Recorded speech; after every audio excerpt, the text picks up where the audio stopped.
All right, we are live. Thank you for joining us today. We don't really have any set agenda for today. This is more just a casual hangout. We don't have a problem with Islam that we're going to go through. We don't have a specific Bible passage that we're going to go through. Crystal has a couple of verses she'd like to share that are inspirational and kind of set the mood. But for the most part, this is a time for your questions. It's a time just to hang out and enjoy one another's company. So thank you for joining us. And let me just go ahead and open us with a quick word of prayer to set the focus. Dear Heavenly Father, thank you so much for this time together. We thank you for the technology that allows us to connect with fellow believers around the world. We ask that you be with us today, that you guide our discussion, and ensure that anyone watching now or later on a replay gets something valuable out of it. We ask that you be with everyone who is watching, whether they are a believer or not, and that if any Muslims join us, that they do so with an open heart and open to the message of the gospel. We ask all these things in Jesus' name. Amen. Hey guys. So this is only the second time that you've been on the channel for a non-Bible study. So why don't you open by just saying a few words about yourself? Well, most of you probably already know who I am. I am Thaddeus's wife. He's been stuck with me for almost 19 years now. I don't really know what to say about myself. I'm a 12-year-old trapped in an adult body. I have rainbow hair. I volunteer for everything like crazy because I don't work. I drive my teenager crazy like a good mom does. I can't think of really anything else. I'm a crazy cat lady. We have 6 cats. I would have 27 if he would let me. Probably get to see some of those cats during the live stream at some point. Yeah. Anything I'm missing, honey? No, I mean, if you want to say something about your walk with God, you could do so. But I've been a Christian for most of my life. It's been a bumpy road. It hasn't always been the greatest walk. Especially fairly recently. Once I was diagnosed with a rare illness a couple years ago. The walk got really bumpy. If you watched the live stream I did with Thaddeus, what was that, a couple weeks ago, a month ago? It's probably about a month ago now. I don't know. And COVID quarantine time kind of goes like this. I don't know if you're a Doctor Who fan, you would understand the reference, wibbly wobbly, timey wimey. So I lose all track of time. But yeah, I'm also a nerd. I should add that one. But it's, my walk with God is an interesting one. It's a bumpy road, I think. Granted, I don't think anybody's walk with God is perfect. If you think your walk with God is perfect, then I would suggest you reevaluate your walk with God, because I think we all have room for growth, especially in our relationship with God. I don't think that is an area of your life that you could ever reach a perfect status. I'm sure you could reach a status where you're comfortable, but then again, I don't think that that's something that you would ever want to just be comfortable in. I would strive, especially in my relationship with God, to always reach outside of my comfort bubble, to always try to grow and always try to be more. But that's just me. Yeah, definitely. I think that it's a lifelong process. And, if you're not growing in your relationship with God, if you think that you've reached the pinnacle, then I think you're mistaken, because the only time you will achieve that is after you die and Christ comes again and we are given perfected bodies in the resurrection. So if you think that your walk with God is perfect right now, there's something wrong there. Yeah, it's not something that you can ever really achieve perfection in. So yes, Definitely. Drow Ranger, 6 cats. 6. And like I said, I would have 27 if he would let me, but he's mean. I'm not even allowed to go to the animal shelter anymore because he knows I'll bring home more. We recently just got the sixth cat. It took a long time to move from 5 to 6. She most of our cats are pretty old, and I had made a rule that we couldn't get a new cat until the oldest one died, because she's kind of finicky, that I didn't think that she would do well with another cat. But Crystal finally convinced me to allow another cat, and ironically, the old one that I was concerned about is the one that's doing the best with the new cat so far. Our cats, the 5 existing cats, have pretty much adjusted to the new cat, but the new cat, whose name is Penny, not so much. She's still not liking the other cats that much. She was never really socialized. She never had other cats around her when she was a kitten, so she never knew what life was like with other cats. So she'll get used to it eventually. Definitely. So, hey, you guys should totally join us on Zoom, so we're not the only 2 faces up here.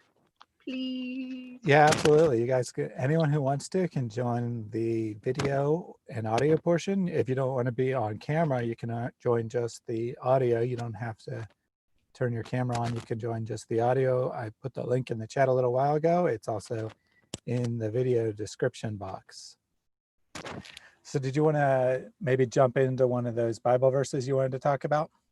Yeah, so I thought, with the world kind of turning upside down the way it is, and like I said, with my own personal struggles, I don't know if you guys have seen the live stream that I did earlier with my hubby. I was diagnosed about 2.5 years ago with a rare illness called CRPS. I have some other chronic health issues on top of that I won't get into. So I, and as part of my personality, I tend to be a worrywart. Thaddeus can attest that this is true. So I kind of just wanted to open a little bit today with, what does the Bible kind of teach us about worry, and how? Oh, that's cool. What does the Bible teach us about worry, and how can we worry less in our lives? I am still working on it. Obviously, I fail miserably every day. I worry about everything, every little thing on the planet. And I have really bad anxiety, partially because of my CRPS. My body is constantly in fight or flight mode. So I constantly have high anxiety, which combined with being a worrywart makes life really fun. So, there are 3 Bible verses that I think really touch on worry and anxiety really well. And I wanted to share them with you. Honey, do you want to pull them up? Yep.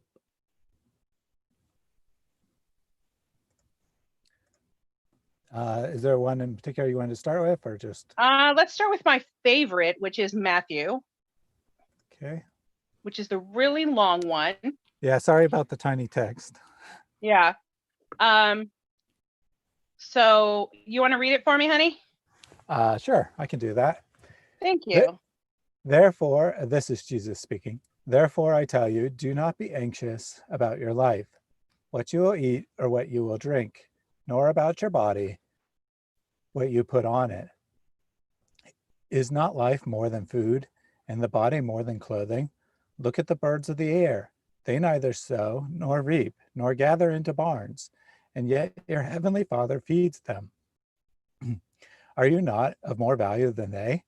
And which of you, by being anxious, can add a single hour to the span of his life? And why are you anxious about clothing? Consider the lilies of the field, how they grow. They neither toil nor spin. Yet I tell you, even Solomon in all his glory has not arrayed like one of these. But if God so clothes the grass of the field, which today is alive and tomorrow is thrown into the oven, will he not much more clothe you, O you of little faith? Therefore, do not be anxious, saying, what shall we eat?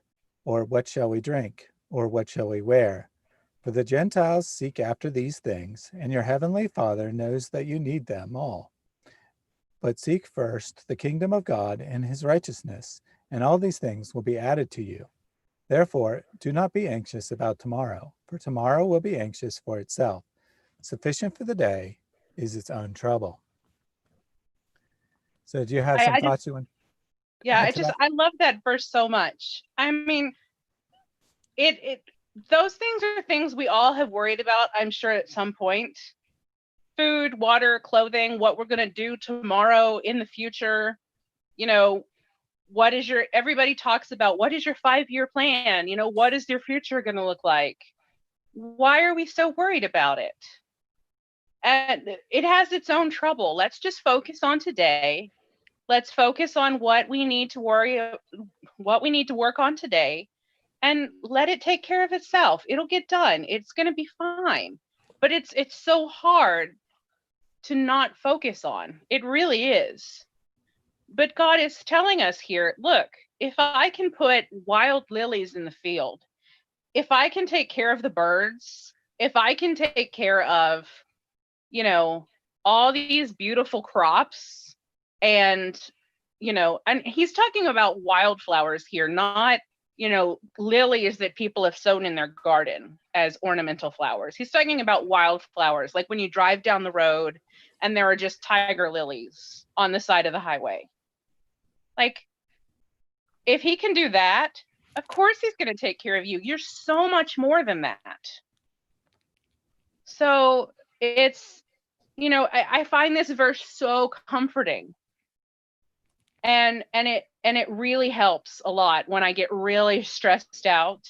It's a verse, these verses are something that I come to over and over and over again, to just help, calm myself. So, do you want to read? Oh, can I comment on that? Can you hear me or not? Yes. Yeah, go ahead, Ian. Yeah, I was just going to say that this passage is a fairly peaceful passage in a way. It's about our general lives, but I think in the world also, isn't there? There's the much more severe issues that are floating around that are less domestic. I mean, we see war and things like that, and so these things make us anxious also. And I guess you could probably find there's quite a lot of justification for it in a lot of ways. But in the same token, it's not, God is still in control, and so while we can be nervous about quite horrendous things in the world, we need to have faith also that God will create something out of that better in the future. Absolutely. I love that. Yeah, definitely. Dro Ranger said Matthew 11:28. I don't know if he's been reading your notes, but Yeah. Oh, he's why don't reading we go ahead. ahead and pull that up here. Here you go. Wow, So look at he that. says that it's not about worry, but when something bad happens, when your worries come true. Yeah. Come to me, all who labor and are heavy laden, and I will give you rest. Take my yoke upon you and learn from me, for I am gentle and lowly in heart, and you will find rest for your souls. For my yoke is easy and my burden is light. I've always loved that passage. it's a very intimate passage, isn't it? Like It is. they're walking with you. Yeah. It shows that he's just always there next to you. And that it doesn't matter what's going on in your life, he's just always there. That's really funny because, you know, I'd already had that passage ready. Yeah, unless I've made this slide in 10 seconds. Well, Yeah, I was going to say, I thought you're pretty good there. Let's see. What wonder if Dro can pick the next one. Yeah, do you have the last one ready? Come on. Honey, you want to pop to the last one? Yep. You want to read it? Sure. It's too little for me to see. Yeah, that's fine. This is from Jeremiah 17. Blessed is the man who trusts in the Lord, whose trust is the Lord. He is like a tree planted by water that sends out its roots by the stream and does not fear when heat comes, for its leaves remain green, and is not anxious in the year of drought, for it does not cease to bear fruit. This one always speaks to me too. I come to this passage when my anxiety gets really bad. I'm trying to put my thoughts into words. You know, when the heat comes, when your life is getting really hard, when it seems like everything is stacked up against you, when it feels like you just can't do anything right, when it feels like you just can't, accomplish anything, trust in the Lord, trust that he's still there beside you. You've got to trust that he's still there. It's going to be okay. You will still bear fruit. I mean, you have to remember Paul. I mean, Paul was tormented. We still don't know if Paul's ailment was physical, what Paul went through. But I think of Paul when I read this verse. Paul was that tree. And he went through that drought. But he trusted in the Lord, and he bore so much fruit. Definitely. So much fruit. Definitely. And so we that's, and that's basically, those were just my thoughts for today. We worry so much about the world and our lives and what we're going to do. And, I think about my child. What's he going to do? This world is so crazy. He's going to be a senior this year. What's his life going to be like? But why am I worrying? Is that really going to help anything? It's not. So I need to remember to put my faith and my trust in the Lord, and he's going to take care of it for me. But again, that is so hard to do.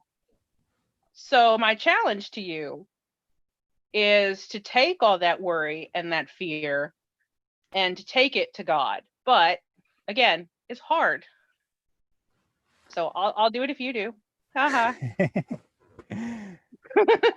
I think that this kind of ties in with the passages we are looking in our Bible study this morning, that It does, yeah. About being children of God, that when we become believers, when we become Christians, we become adopted into God's family. And if you have normal functional parents, they will definitely be taking great care of you. Your parents would do anything for you, assuming that it's a normal parenting situation. Of course, there's exceptions, but and how much more so will God do for us? He considers us his own children now that we have accepted Jesus as our Savior. We've been adopted into the family of God. We've been grafted into the lineage of Abraham and become part of God's own family. Yeah. was just thinking with talking about anxiety there. It's a little bit different situation with people who are suffering from it in a mental health situation. I think it's because that actually is a real illness as such. Yeah, I know. I'm But medicated. yeah. So, but even then, there's hanging on to the cross while you're going through it can be quite a comfort, and give some relief to people. But I think with that situation, though, yeah, it's more than just being worried about your kids the next day. It's actually an illness in itself, so it needs to be treated properly. Yeah. Definitely. Definitely. Does anybody have any thoughts, or does anybody want to share anything, or? Oh, I will give people a second to put stuff in the chat. I'm just gonna laugh what you were talking about. You know, there's this idea that it's perfectly acceptable, perfectly ordinary to go to a doctor for a physical problem. But when it's a mental problem, it's like, nope, you gotta just pray about that. That's all you can do. Or if you're not religious, you know, you gotta just man up or Suck it woman up. up and Yeah. make yourself better. So it's kind of a weird thing that, you know, we have this idea that if you have a chemical imbalance that causes you not to produce the correct amount of insulin, you go to the doctor, you get that fixed. You have a chemical imbalance that makes you depressed. Nope, you just got to deal with that on your own. Yeah. Yeah. It's And it's a it's hit. always, It's a sorry. hiddenness thing too there with things like anxiety, isn't it? I mean, you break your arm or something, it's pretty obvious what's going on. Whereas some of you suffering from anxiety, just looking at them walking down the street, you'd never know. And so it is a bit more. I think people can think, oh, sort of laugh it off a bit because there's nothing really there, but there's a lot going on in between the ears, and sometimes it gets out of whack. Yeah. And there is things you can do, you know, like it's not like you can get help for it, and it does help. Yeah. And I think that visibility really does make a big difference, you know. But you know, I think there has been lately a big movement to try to change that, at least here in the States. I don't know how it is over in Australia. Mm. But people here are trying to change the mental health scene. Destigmatize the mental health issues, that it's okay to talk about them. You don't have to just keep them to yourself. Drow Ranger says, I don't have child, money, friend. I lost my job, bankrupt, but I don't know why I still haven't gone crazy. Maybe because God is still with me. Absolutely. You know, we can, even in the worst times, you know, going back to Paul, this is a guy who was beaten many times, shipwrecked, put in jail multiple times, faced constant persecution, people making fun of him, saying he was stupid for believing in Jesus, everything you could imagine. And then he gets up and he says, you know, this is just a temporary momentary affliction compared to the eternal presence in God, that what is to come is so great and so vast that even terrible suffering is almost insignificant. Now, of course, it's not insignificant in the moment, right? But when you take a step out and you look at it with perspective, you can see that it's really not so bad because we have God with us. Now, if we were atheists and we thought that there was nothing else, that this life you have is all you have, then yeah, it would be the end of the world. You know, it would be horrible if you face daily pain, or heartbreak or whatever. It's kind of the end of the world because that's all there is. There is no hope. There is nothing else. So in this way, we can see that being Christians gives us a different perspective that really allows us to deal with suffering in a way that you couldn't deal with from another worldview. Absolutely agree. Absolutely agree. As you know, we've mentioned before, my medical condition has the nickname of the suicide disease. So, I having Yeah, being in having constant dealt pain. Yeah. yeah, I mean, constant pain. And it's not, mild pain. It literally feels like somebody has drained the blood out of my leg from about my knee down and replaced it with kerosene and lit it on fire. That is how my leg feels every single day from the time I wake up to the time I fall asleep. Every single day. And then you add in pins and needles, being stabbed with a cattle prod every time somebody touches it or the wind blows. I really honestly don't think I would be able to get through every day if it weren't for my faith. Honestly, there's no way. Yeah, it's I was just thinking there's the book of Job is we've got a new friend.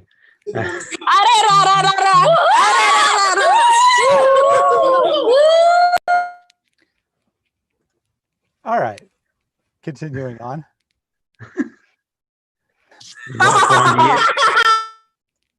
You might find you get a few of those.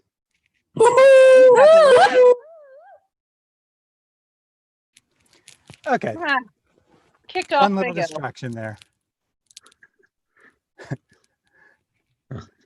Well, small minds. I was going to say the whole book of Job is really about all this, isn't it? The guy who's sort of stuck in a quite a significantly bad situation, and God uses it for his benefit at the end, and he comes out smelling like roses in a way.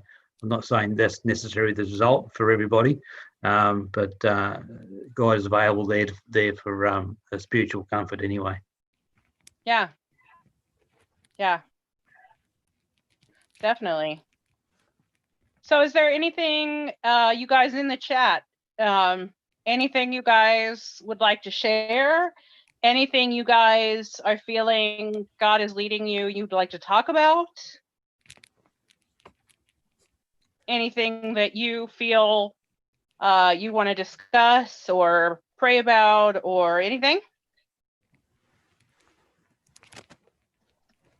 So while we're waiting on that, Red Pill said, what was that? Well, apparently someone decided to join and distract us for 5 seconds. Just trolls. If it makes them happy, whatever. This is just an informal hangout, no big deal. I removed them and now they're gone. So problem solved.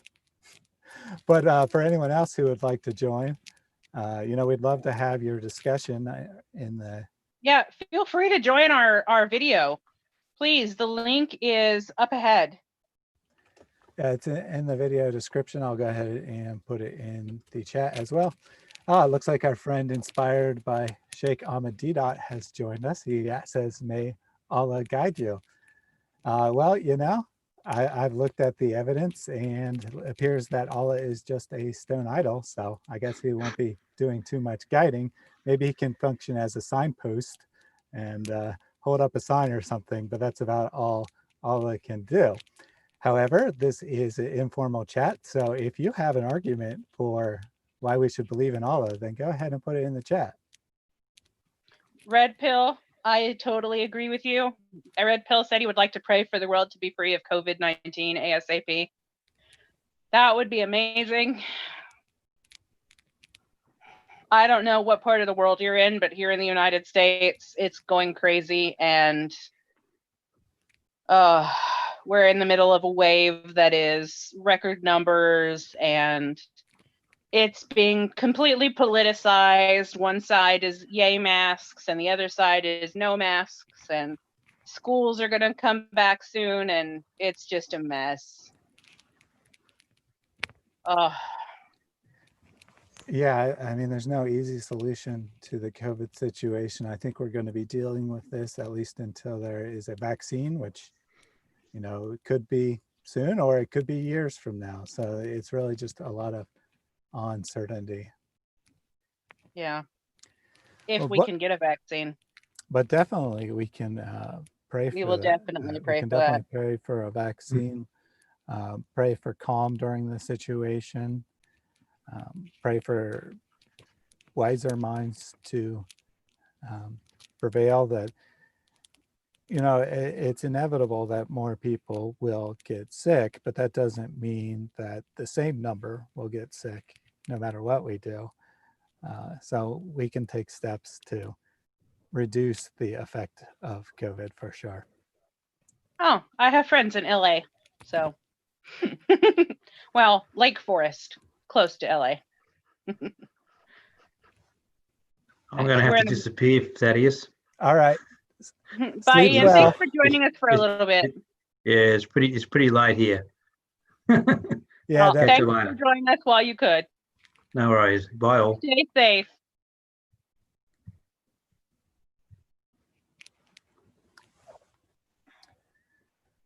so it appears that Inspired does not have any argument for the truth of Islam. I'm not surprised.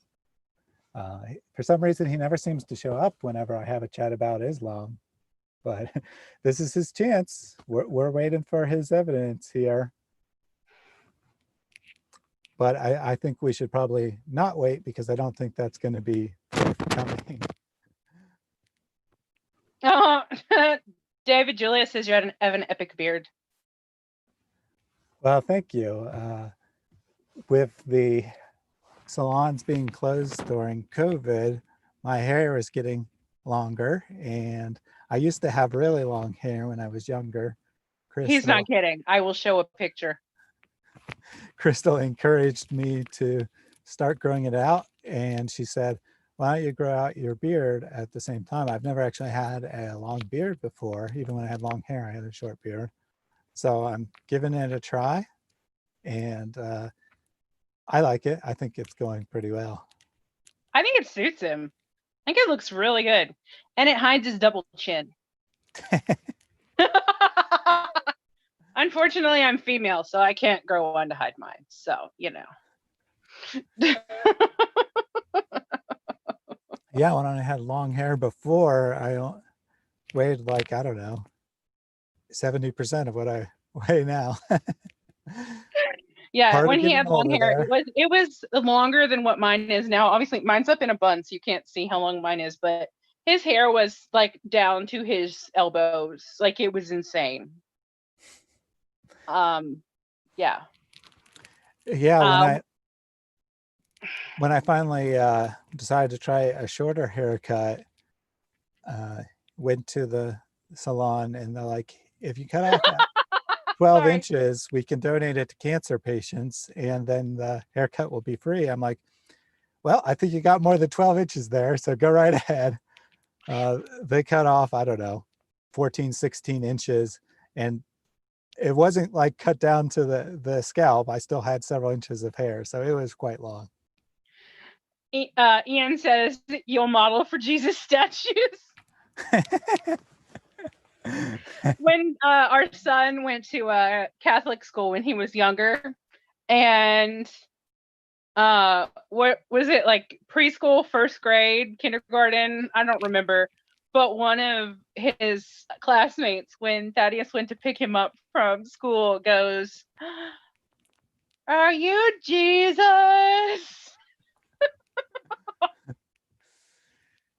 Yes. It was so funny.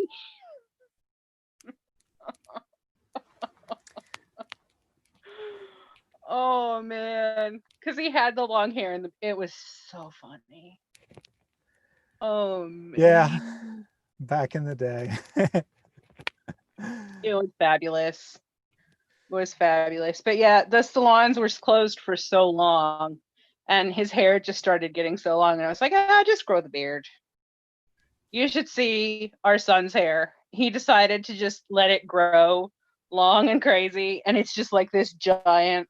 He looks almost like, llamas have that like fluffy, curly Q-tip top on their head. That's what our son looks like. It's like this curly floof. That's our son. Picture the green giant, except not green, with a llama floof. I don't think you I need say to the green giant because our son is 6'2". I don't know how that happened. I don't think you Ian need to says, specify not green. I'm pretty sure they knew that. shut up. Ian says to bleach your hair and you'll be Santa. Yep, that could work.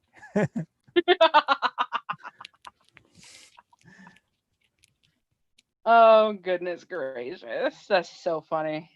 Of course, the images of Jesus having long hair come from the Middle Ages. But as a lower class citizen, he probably definitely had a big giant beard, meaning he didn't shave, because shaving was a luxury for only the upper class. So Jesus and I have that in common, at least. And he certainly could have had long hair. It was probably more likely than short hair for the same reason that, getting your haircut was a luxury. You gotta love those middle-aged pictures of Jesus as the long-faced white man with the long hair and the beard. Yeah, he definitely wasn't light-skinned though. Oh That no, part he is just probably looked like the modern day Arab. I mean, if we're being honest, Jesus was not a white man. Just saying. But I think that there's a good reason that the Bible never describes what he looked like, though, because well, of course. I mean, we know, like historically speaking, that Jesus wasn't light-skinned. He also wasn't super dark-skinned, but for he wasn't Asian or whatever. But every person can kind of imagine Jesus in their own image, and I think that's perfectly okay. I think it's actually okay that the European paintings painted Jesus as a European, and I think it is equally okay for, say, an African to paint Jesus as an African. I don't think that historical accuracy is what matters. I think, Jesus is for everyone, and everyone should be able to relate to an image of Jesus in their own social context. I don't know, as somebody who loves history, historical accuracy is important to me. Well, but artwork isn't history, though. Artwork is no, something else. artwork isn't history, but I'm just saying.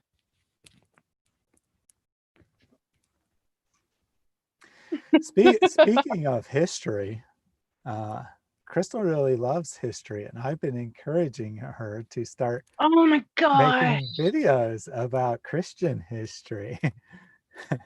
As you can see, she's somewhat resistant to this, but what do you guys think? Would that be a good thing to do? Like, say, talk about famous people in Christian history and what we can learn from them. He thinks I should do videos on famous people and places throughout Christian history, because I'm obsessed with history. Literally obsessed. I'm in our living room right now. He's in his office in the basement.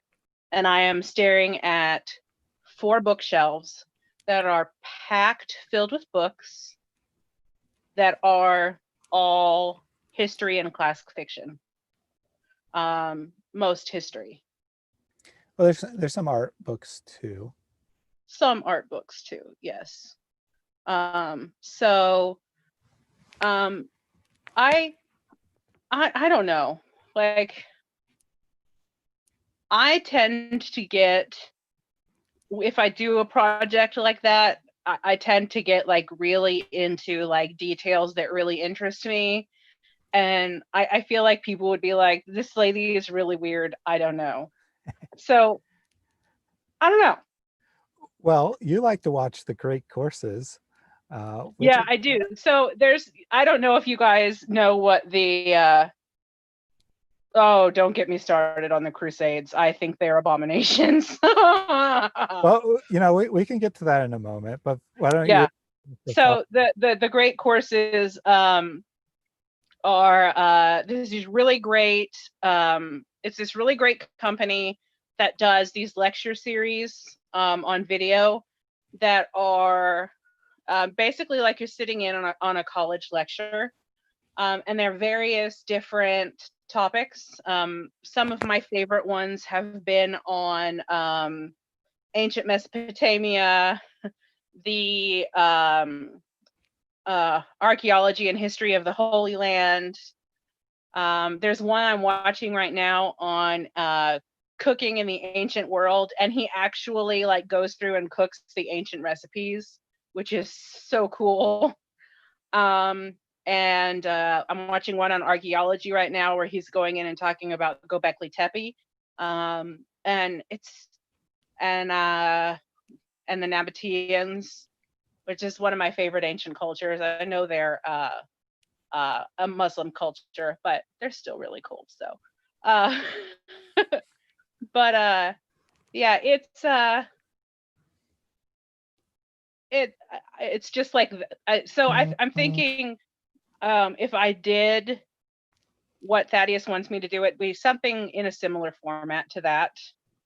But I would probably start with the Hagia Sophia just because of what's going on in the news right now with the Hagia Sophia. Maybe. Anyway. So if you guys think it's a good idea, let me know. Yeah, we got a couple comments that says it would be awesome, do it, more knowledge the better, so forth. Going back a little bit, Miss Piggy said that the Chinese portray Jesus with Chinese eyes. I love it. Yeah. I have to agree with that. Let's see.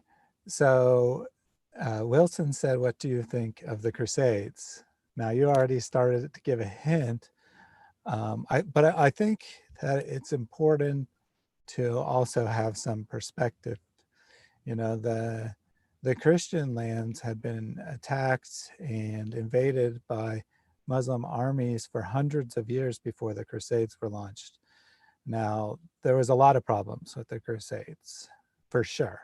Like, for example, to encourage people to go, the Pope promised that everyone who went would have their sins forgiven and they wouldn't have to spend time in purgatory. Well, that's obviously a substantial problem. And it's certainly highly debatable whether any sort of offensive war could ever be justified from a Christian perspective. But at the same time, so I think that we definitely should look back on them and say, in some respects, this was a mistake. We shouldn't have done this. But at the same time, we should have the perspective to realize that from a political standpoint, from a standpoint of living in sovereign nations, being free, that there was good reason to fight back against the Muslim armies that had been invading Europe and trying to destroy it for hundreds of years.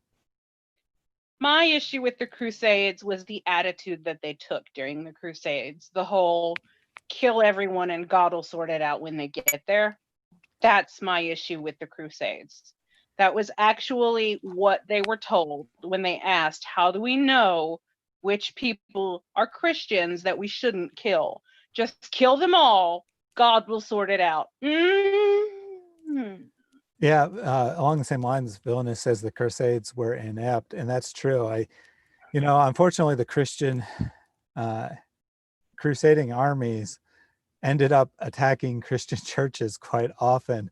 A lot of the people who got involved were not really interested in the religious warfare aspect. They wanted the money. They're just going to get rich. And, you know, a church has, at that time, churches often had a lot of wealth, and they're certainly a very easy target. So, you know, you got this quote unquote Christian crusade that then goes attacks a Christian church because they have lots of money and they want their money. So there's definitely a lot of people involved who were not in it for good motives at all. There's a whole bunch of problems with what happened. Wilson said the Crusades were necessary, but many of the actions were bad. Yeah, I mean, that's what I was getting at, that we have to keep perspective, understand why they were done, even though they were done really poorly. And there was a lot of abuse, a lot of people committing immoral actions in the Crusades. At the same time, you know, you're dealing with a culture that wants to dominate you, that wants to see your elimination if possible, force everyone to convert to Islam. And I think that, you know, you do need to practice self-defense in some sense against that kind of thing. Would that include launching a raid on the city of Jerusalem? I don't know. But I think that we just need to say that it's not 100% good by any stretch of the imagination, but it's not 100% bad either.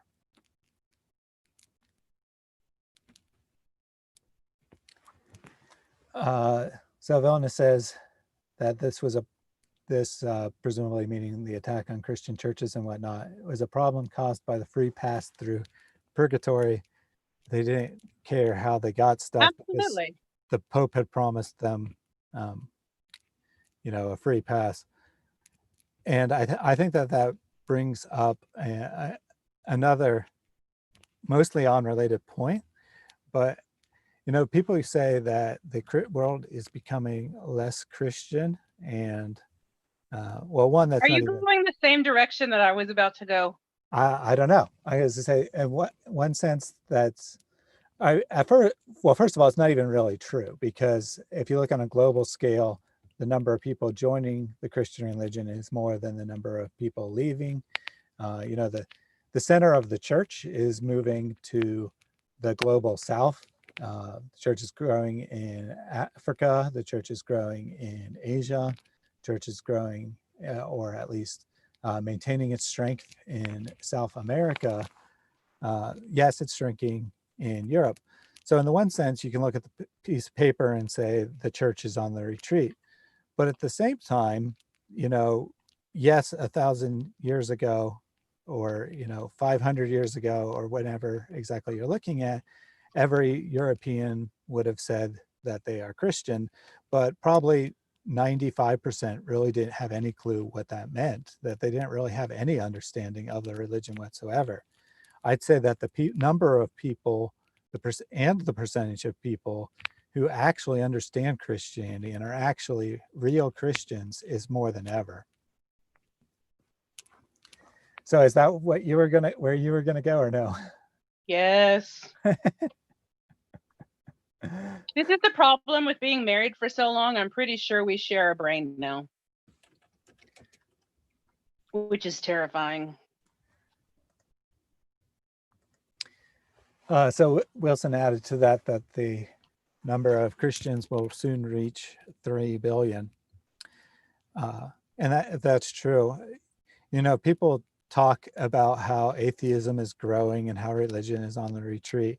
And that's really quite a humorous thing to say, because the World Religion Database, they track 18 different categories of religion, like, you know, all the major world religions, some minor world religions, and then like traditional Chinese religions is its own category, animistic tribal religions from other regions of the world is another category.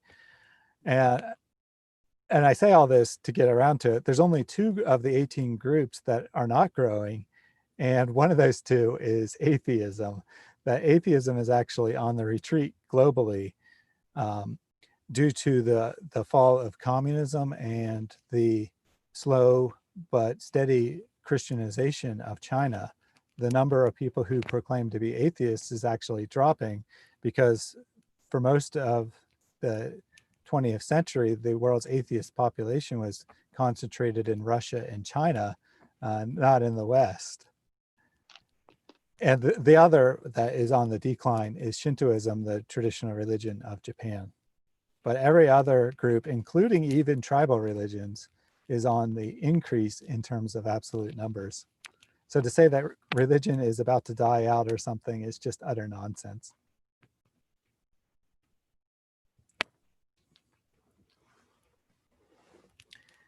Vilna says Christians need to take up their cross and walk in Jesus's footprints. Absolutely. If everyone who claimed to be a Christian actually lived like a Christian, Make a list of everything. I think that the vast majority of the world's problems would decrease and disappear in a hurry. I don't think there's any problem whatsoever with Christianity. The problem is with people who say they are Christians, but don't actually follow the gospel, don't actually follow Jesus's teaching, haven't actually been changed by the Holy Spirit in any way. I feel like there's a lot of people like that in the West. The people that are Christian, I call them the Creasters, because they go to church on Christmas and Easter, and that's it. But they're Christians. But you can't see it in their life at all. And I mean at all. They are some of the most hateful, mean people I've ever met in my life. But, if you ask them, oh, I love Jesus so much. Yeah. And they'll have their house is decorated with a bajillion crosses, and they've got the, I love Jesus hung up on their wall in about 27 different places. Yeah. And I just feel like it's a big thing in the West. Right. But, I don't think that this is necessarily a new thing. I mean, it manifests itself in new ways. But I think even when the world was the quote unquote civilized world was supposedly 99% plus Christian, the vast majority of people weren't actually Christians in a real sense. They said they believed in God. They probably really did, but they didn't apply it to their lives in any way. And so I think we've seen primarily in the last 100 years or so in the West is not so much people who actually really loved Christianity, who really applied these things, who really thought about these things deeply and had it impact their lives. I don't think we're seeing many of those type of people leave the church. I mean, of course, there's always rare exceptions, but for the most part, what has been lost is the people who rarely attend church. That maybe they went once a month before, and now they don't go at all. The percentage of the population that self-identifies as attending church weekly is more or less unchanged. You may think that in 1900 it was 90%, but in fact it was like 23% or 25%. And today, at least according to surveys, it's about the same. So what we've seen is not so much the loss of regular churchgoers, but the loss of occasional churchgoers, people who probably were not all that Christian to begin with.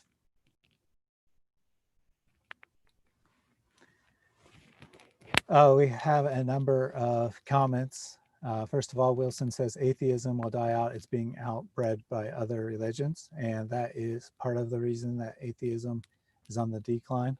It promotes a really selfish lifestyle where if you have kids at all, it's after your career is long settled, and a child is more a status symbol than anything else. So atheists don't have a lot of children. They Also, the atheist population is aging. You know, we hear a lot about how the youth are leaving Christianity, but actually the average age of the atheist population is greater than the average age of the general population, partially due to the same thing, you know, that there's very few children in atheist families. And then another thing I would point out is that early on in my YouTube career, I did a video on the future of religion. And when I looked at the stats about what kind of family people were raised in and what they consider their religion now, atheism was the least stable of any group. That something like 40% of children raised in atheist households end up embracing a religion as an adult, whereas only like, say, 20% of people raised in Christian households end up leaving the religion either for another religion or for atheism, agnostic type belief. So all of the major religions are more stable than atheism. So when you have 99% of the population that says they're Christian and you lose, say, 20% over a generation, well, you're going to see a big drop. But when after one generation, when that other 20% that's now atheist or whatnot is leaving that at a much higher rate, you're going to see a stabilization. And I think you'll probably see the stabilization happen where, like, the United States, just as an example, ends up being like 60 to 65% who say they're Christian, 20 to 30% who say they're atheist, and then 10 to 20% who say they are other religions. And I think that once you reach that equilibrium, unless things change dramatically, that it'll kind of hold at those numbers. So when you look at the number of people who have left Christianity in the last 10 years in the United States, it may look bad, but I think that there is a limit to how many people will ever leave religion. I think that the atheist worldview is just not very tenable for a large percentage of the population. Do you have anything you want to add to that? No. Villainous says that atheism is more observable in the West. I think that's also an aspect of it, that it's become more socially acceptable to say you're atheist or agnostic. So people who 20 years ago would have said, oh yeah, I'm a Christian, of course I believe in God, but didn't really, now are more free to say they're atheists. So it's kind of like, there's also an aspect of we're discovering what people's beliefs really always have been, in a sense, as opposed to large numbers of people leaving Christianity. Villainous also said there's a lot of Christianese cults in the West. They don't really follow Christ, they just wear a Jesus shroud. You missed some comments. Well, feel free to read whatever you want to talk about. For some reason, whether I'm looking at the YouTube studio comments or I'm looking at the live chat comments, not all of them come through. And it's not necessarily the same list on either one, but neither one seems to get 100%, and I don't know why. Well, Wilson said, what do you think of the Christian persecution? Oh yeah, I do see that one. So let's go ahead and touch on the Christianese cult. This goes to what you were saying, you know, these people who say, I love Jesus, but follow something completely different in reality. We also see this with kind of the New Age movement that I think every religion has that kind of group of people that say they're in that. I have a friend who says they're Jewish, but they never go to temple. They never go to, they don't celebrate Hanukkah. They never do any of the celebrations. They're Jewish only in cultural sense. So, I mean, they're Jewish. Right. So I think every major religion has those people. Yeah, Time is Fleeting, who is a ex-Muslim, non-religious friend of mine, says that nominal believers exist in Islam too. I have Muslim sisters who drink, eat non-halal food, celebrate Christmas, and never ever pray, yet they identify themselves as Muslim. So yeah, I mean, this isn't unique to Christianity. I think that, that there's more openness in the West. It's more culturally acceptable to admit that you don't really believe. But I think definitely in all religions, whether we're talking about Islam or Buddhism or Hinduism or whatever, that there are plenty of people who will identify as that religion, but don't really believe it, don't really follow the practices of the religion. Lefty from the left about the Hagia Sophia. Erdogan is desperately trying to hold on to power is what he's doing. Honestly, that's what I'm taking from what he did to the Hagia Sophia. There are a lot of ultra-conservative people that really wanted to see it come back to a mosque. And so that's what he did. It's basically the Islamists' bucket list to see that go back to being a mosque. And so by doing that, he gained a lot of popularity, especially with a lot of the Kurds that are in the area. And so I think that was just a way for him to prop himself up a little bit more, because he's in a lot of trouble. He's in a lot of trouble. But I don't think he thought it through very well, because you really shouldn't piss off Russia. I mean, you don't piss off Russia. It's not smart. It's not smart. Yeah, they don't have this attitude of non-intervention like we do in Europe and the United States, where we only intervene as a last resort. Russia's like, you did something that we don't like, we're happy to work either covertly or overtly against you going forward. I will admit my biggest fear about them converting it back into a mosque is that all of the artwork that is original to the building that Constantine put in when he built the thing in 400, I don't know exactly when it was built, is going to be destroyed. Because I know recently when they were renovating it, they found a lot of the original Christian artwork underneath some of the Muslim artwork, and they were restoring it. And so I'm afraid that now that they're converting it back into a mosque rather than a museum, they're going to be like, oh, well, why should we bother restoring this Christian artwork? Let's just destroy it and put this, Muslim propaganda over the top of it, and screw it if we destroy this centuries old beautiful piece of Jesus artwork. And that will seriously break my heart. So yeah, that would be. I think one thing that we should make absolutely clear is this has absolutely nothing to do with having a place to worship. There's a massive It's mosque all political across the street. You Yeah, can build as there's a many new mosque mosques across the street. Absolutely. You can build as many new mosques as you want. It's not like there's restrictions against building mosques in And if Turkey. you want to look at it historically, it's kind of like a slap in the face to modern Turkey, because when Kemal Ataturk was putting Turkey together, he wanted Turkey to be a modern, secular republic. Like, he wanted it to be this amazing country, right?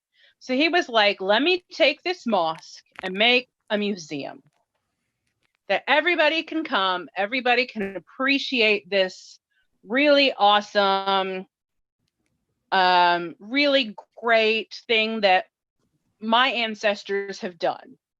So to take that and turn it back into a mosque, to me, it's disrespecting your own culture and your own heritage. Honestly, that's how I'm looking at it. Like, he's disrespecting what Ataturk has done. And I think, honestly, Ataturk is somebody who in history you should look up to. If you don't know who Ataturk is, you really should read about him. He's a really great historical figure. One of our son's favorites, actually. Right, T? Ataturk's one of your favorites? Yep.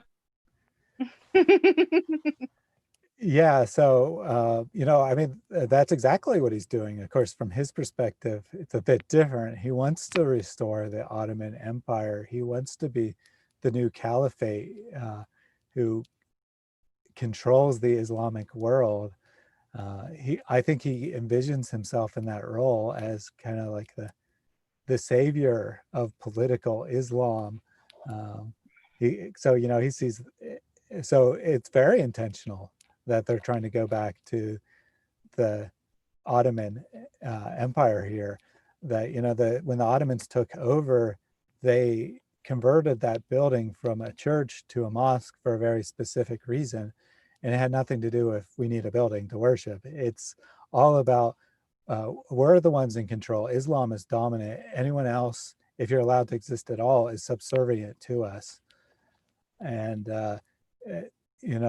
unfortunately, there are a fairly significant percentage of Turkish citizens who feel the same way, that they have been pressuring the government to do this for a long time.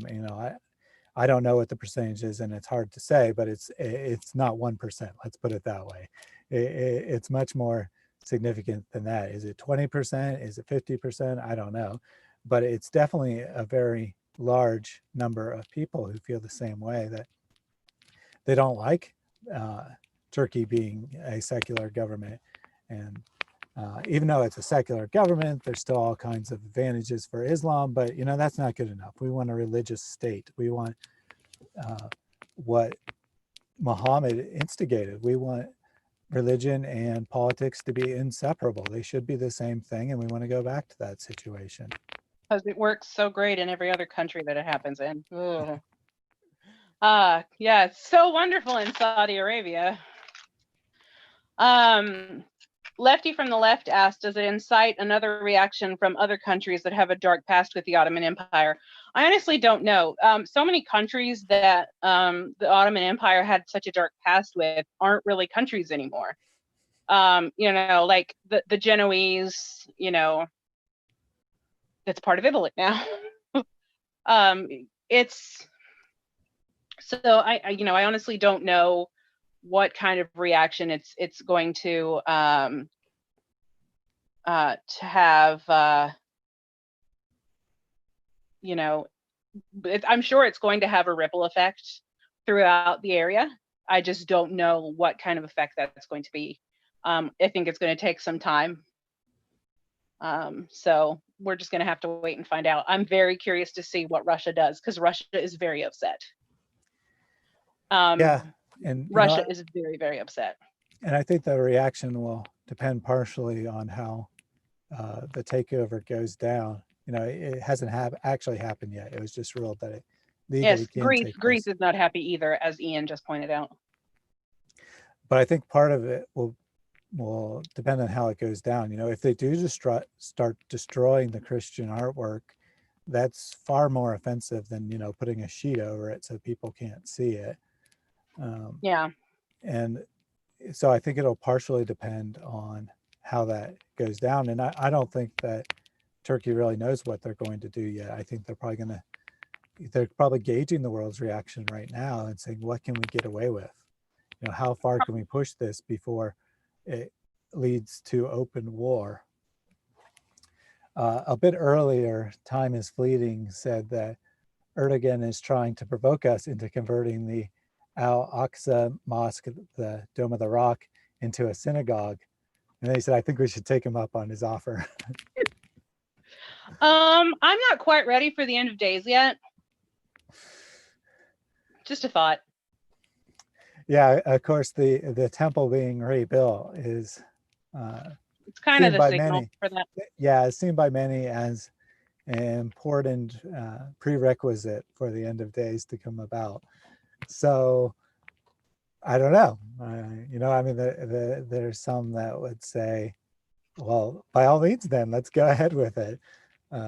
At the same time, we also know that the end of days will not happen until the gospel has been proclaimed to the entire world, to every people.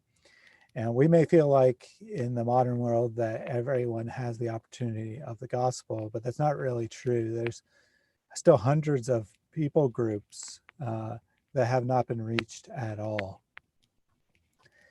So one that's definitely a call to missions and to evangelism, that we feel like everyone in every country can just go online and download a Bible for themselves. Well, one, if they've never heard about it, or they only vaguely heard that that's something that happens in those Western countries, they have no reason to. But two, there are still many people groups, constituting hundreds of millions of people who are not connected completely to the outside world, that they still live in. I'm sure there are still tribes in the Amazon we don't even know about. Yeah, there's still lots of people who live in relative isolation. They may connect with the outside world for food and supplies and such, but for the most part they only live among themselves, and they never really have any more than a minor commercial connection to the outside world. Yep. Let's see what else we got. Oh, Lefty from the Left is from Indonesia. Well, welcome. Yeah, I imagine it's pretty late at night there, so yeah. Thanks for joining us. My son wants to visit so bad, and actually so do I, because I really want to see Krakatoa. Again, I love history. And since I've gotten involved with outreach to Muslims, I've become much more appreciative of just how important Indonesia is. It's probably the #1 battleground between Christianity and Islam right now. That it's a country where there's a substantial enough Christian population and ripe enough conditions that you can see massive numbers of Muslims converting to Christianity on an annual basis. Time is fleeting will recognize this reference, but he sent me a video which is obviously nonsense, but that claims 2 million Muslims are converting to Christianity every year in Indonesia. Now, the number, although put out by a Muslim organization, was extreme exaggeration for fundraising purposes. But the gist of the video is actually correct, in that there are huge numbers of people who are being exposed to Christianity in Indonesia and realizing that Islam doesn't really have anything to offer them, and are converting to Christianity. Atheism isn't really an option in Indonesia. One, it's not recognized by the government, but it's also not a cultural option, really. So people are frustrated with what they get from Islam, and they're looking for another solution. And Christianity is there to offer that solution. The other major battleground being Nigeria, where we see all kinds of terrorist attacks because it's such a major battleground and such a large population. But Indonesia, for the most part, there are occasional acts of violence, but for the most part is still relatively peaceful. So it's kind of a unique opportunity for Christians to reach Muslims. I've always thought it would be cool to do missionary work in Indonesia. Yeah, it's definitely a very unique and special place, I think. But I have this thing about earthquakes. There's just something about the ground I'm standing on wobbling. There's a reason I live in the Midwest of the United States, where the ground is stable. It doesn't wiggle. So yeah, I think I'll stay here. I'll visit Indonesia someday, but I don't think I could live there. Yeah. So Lefty says, in my opinion, looking at all that what happened in the Middle East, Indonesia is the next target for Islamicists. And I think that raises a very good point. sometimes we look at a country that is majority Muslim and we see violence on the rise there, and we rightfully think how horrible for the 2% of the population that's Christian, that they're being more actively targeted. But on the positive note, there's a reason they're being targeted, and that's because they're having an effect. Yeah. And this is the only way that Islam can respond. They don't really have good intellectual arguments. Of course, there are people who try to make intellectual arguments for Islam, but for the majority of people, But those don't exist. they handle the situation the same way Muhammad handled it, or at least the character of Muhammad as portrayed in the Islamic literature. If someone isn't a Muslim, you invite them to Islam, and if they refuse to convert, then you subjugate them, and if necessary, you kill them. If someone is a Muslim and they decide they don't want to be a Muslim anymore, you give them a chance to return to Islam, and if they refuse, then the death penalty applies. And so when we see violence on the increase in a Muslim majority nation, that's actually a sign that Islam is losing its grip. Going back to Turkey, these measures are being taken not because the Islamists are actually in complete control, but because they want to project that they are, to cover up the real weaknesses they have. This is especially true in a country like Iran. On paper, the government is 99% Muslim, the populace is 99% Muslim, and has been for a long time. And historically, they tolerated the Armenian minority who is Christian. Recently, they have stopped tolerating them. And there's a reason for that. The reason is that Christianity is spreading in Iran, that people are very frustrated with the Iranian government, and they're looking for other alternatives. Drug addiction is a major, major problem in Iran, and and of course, along with prevalent drugs comes prevalent crime.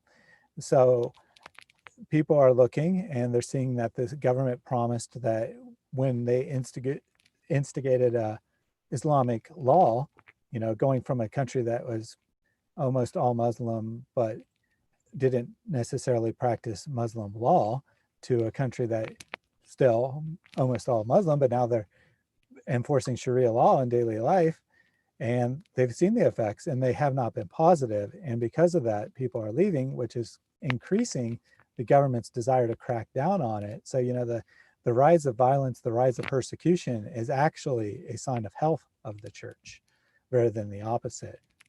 Well, you have to have,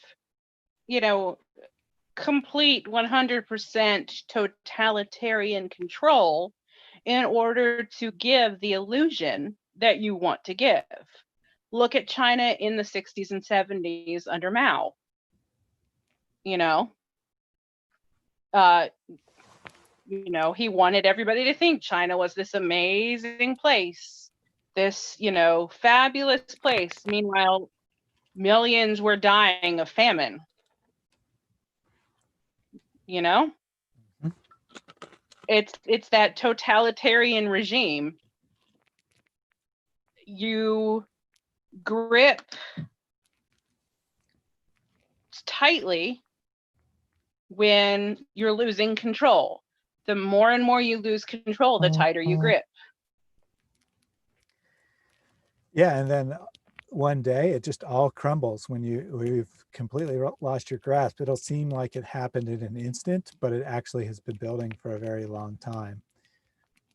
When the communist government in Russia fell, it felt like it happened instantaneous, but it had been building for a long, long time.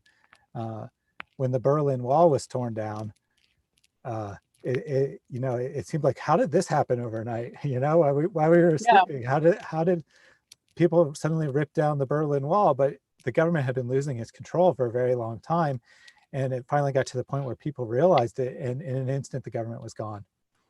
Yeah. And the same thing can happen with Islam. You know, the number of secret ex-Muslims rises every year.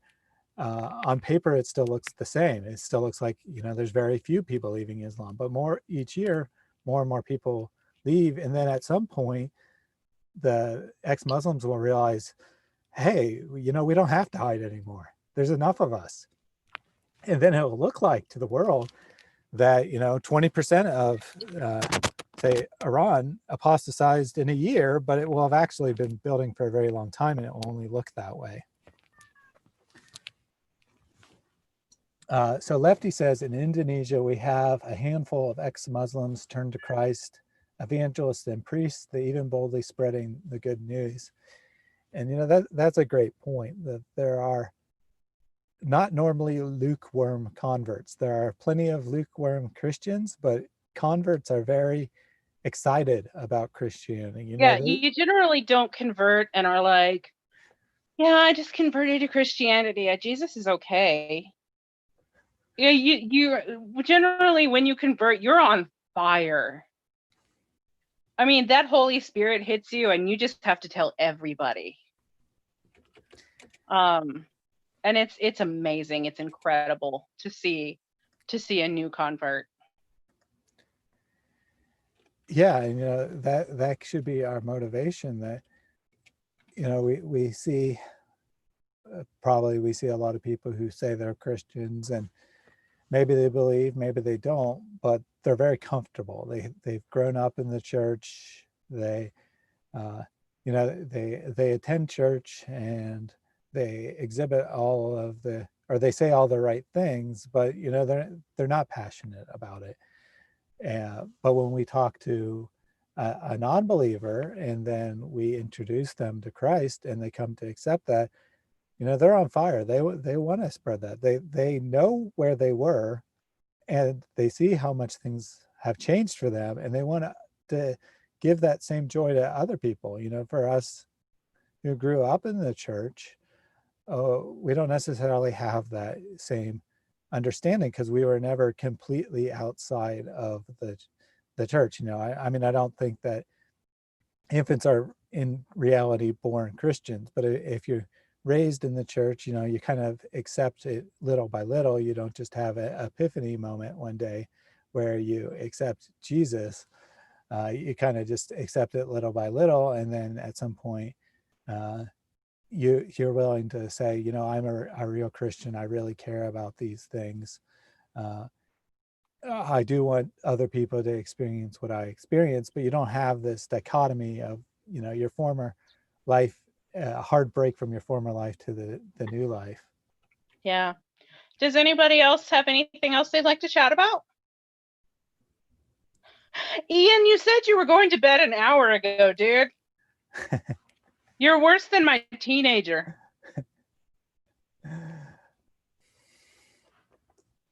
Just saying. So Time is Fleeting had a few comments about a certain Muslim sheikh, and how a few Muslims are speaking up against the taking over. I have to pop off for half a second. I'll be right back. Sure. A few Muslims are speaking up against the takeover of the Hagia Sophia. And, you know, that's great. I mean, we're certainly not against all Muslims. The vast majority of Muslims are good, honest people. The vast majority are simply blinded by the evil system that they grew up in, that they live in, that everyone around them accepts. And they don't, let's put it this way, they are much better people than their prophet and much better beings than their God. They don't necessarily follow all the nasty teachings of Muhammad and Islam. And that's great. But, you know, being a good person is not sufficient. That being a good person alone is not going to lead anyone to heaven. So we can look at Islamic societies and say that most people who live there exhibit moral behavior, but we don't really necessarily want to judge on behavior. We want to judge on the inner attitude. And unfortunately, the inner attitude with Islam and, to the best of my knowledge, all of the world's religions other than Christianity, is that you can be a better person, whatever that means to you, by trying harder. If you do enough good works, they'll balance out your bad works and you'll achieve whatever that religion's concept of salvation is.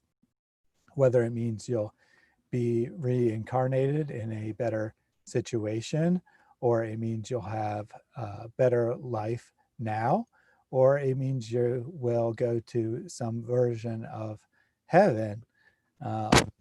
The principle is basically the same, that by working harder, by trying harder, by learning about your religion, by dedicating yourself, you yourself can really make your situation better. You can achieve your own version of salvation. Christianity is completely different in that it has a real solution to the problem. It says, no matter what you do, you'll never be a completely good person. Yeah, you can probably be better than some other person by your own efforts, but you can never be truly good. You can never have this change of heart. So the solution is not to try harder, but rather the solution is to accept the imputed righteousness of Jesus. You know, when Jesus died on the cross, he took our sins upon him, but he also gave us his righteousness, that we are not just forgiven of our sins, we are given God's righteousness. We have the Holy Spirit living in us as believers, and we are filled with true righteousness. You know, we have God's righteousness. We don't need to try harder. We already are saved. There's nothing we can do to earn that salvation. It's just the free gift of God. And this solution is completely unique to Christianity, as far as I know. And it's the only solution that really works. This is the one of the main things that makes Christianity different than every other religion.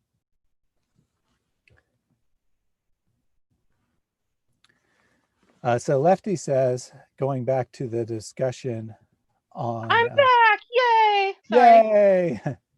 I had to take a potty break, guys. I can only sit still for so long. If you're female and you've had a baby, you'll understand. Your bladder is never the same.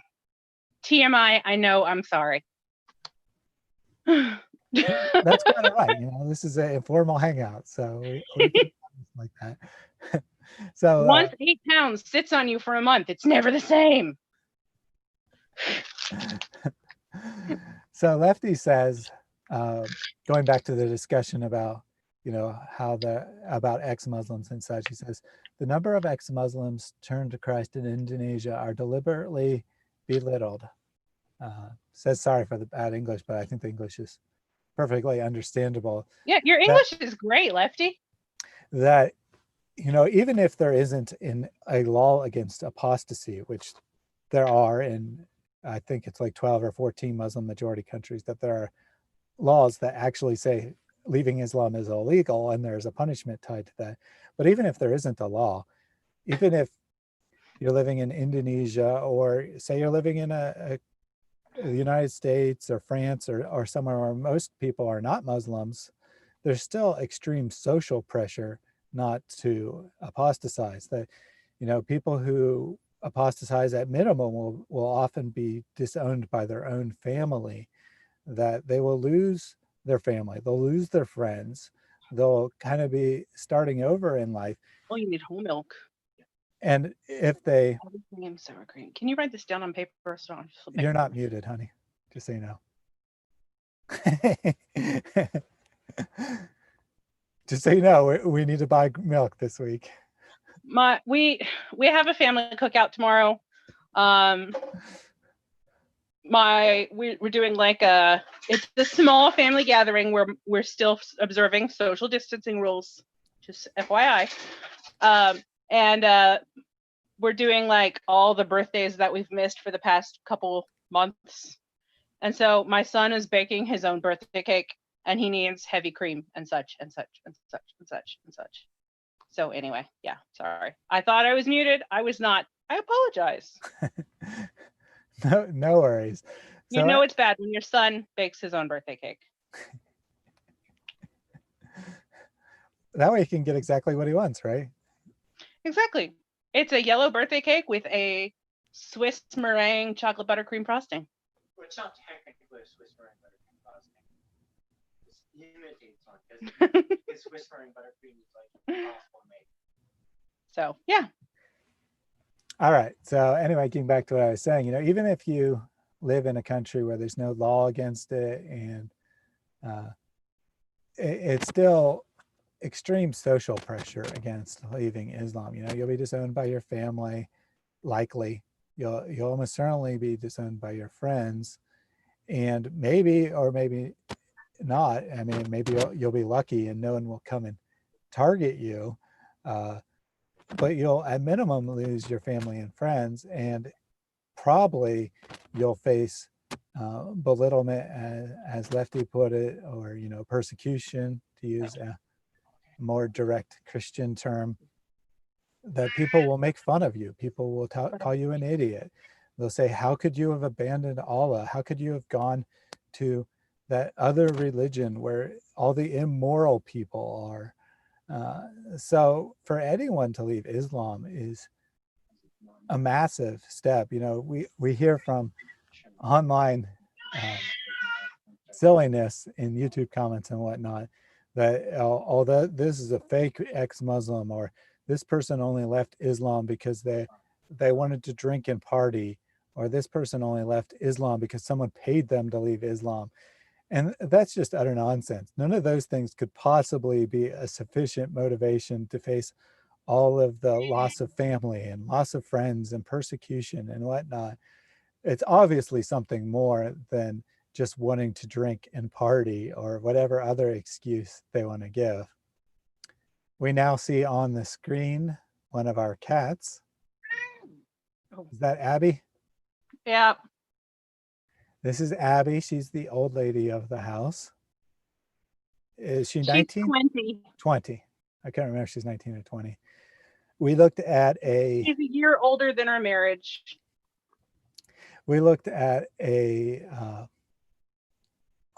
age conversion chart, and it says that a 20-year-old cat is like a 94-year-old 97-year-old person. So Abby is definitely very, very old, but she's still doing well. Recently saw that the oldest cat in the world, world record holding oldest cat, died, and I think it was 30. Yeah. So, there's still some potential for her to live a few more years. She's deaf, but that's pretty much, she's deaf and she has kidney problems. So she has to eat special kidney food, but that's all that's wrong with her. She still runs around and plays. So.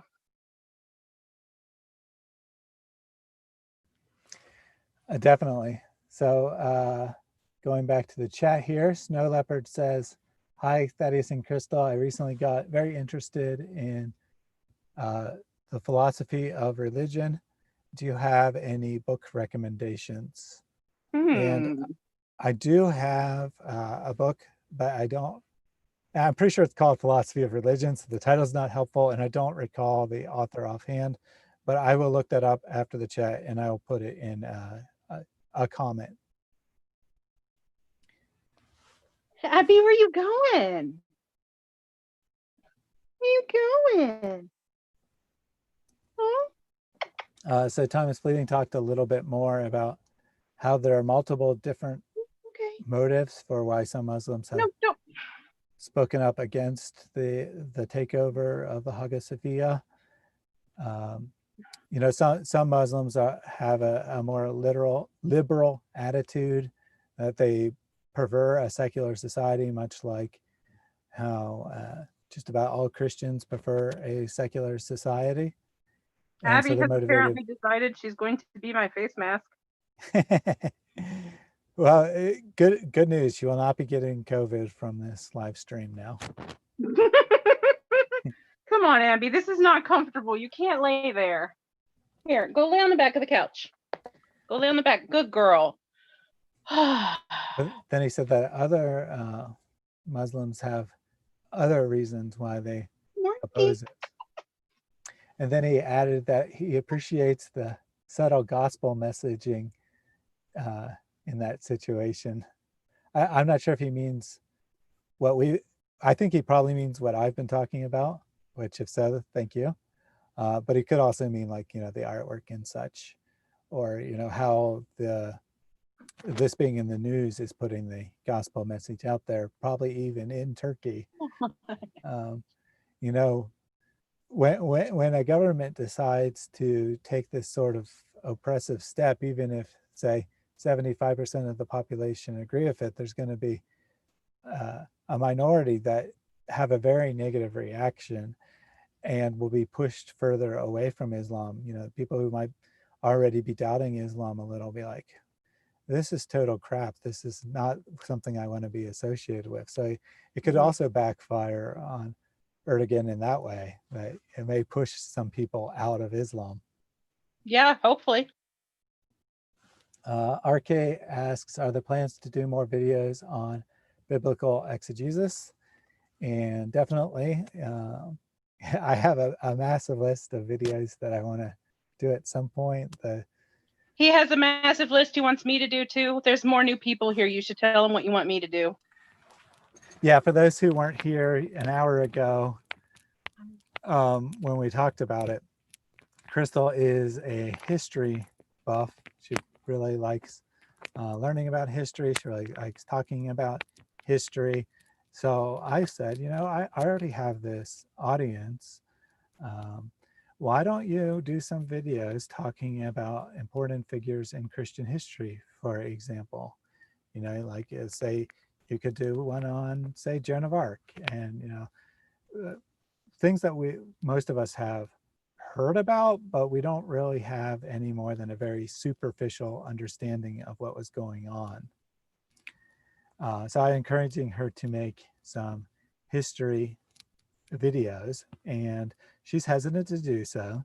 So if you think that would be something you'd be interested in, learning a little more about Christian history as opposed to what Christians tend to normally talk about, and for good reason, the gospel and the Bible and biblical exegesis and doctrine and our proper understanding of God and whatnot. I mean, those things are all super important, and that's why Christians focus mostly on them. But you'd be interested in something a little different, connecting with our history, let us know. And hopefully we can encourage Crystal to start doing some of those videos.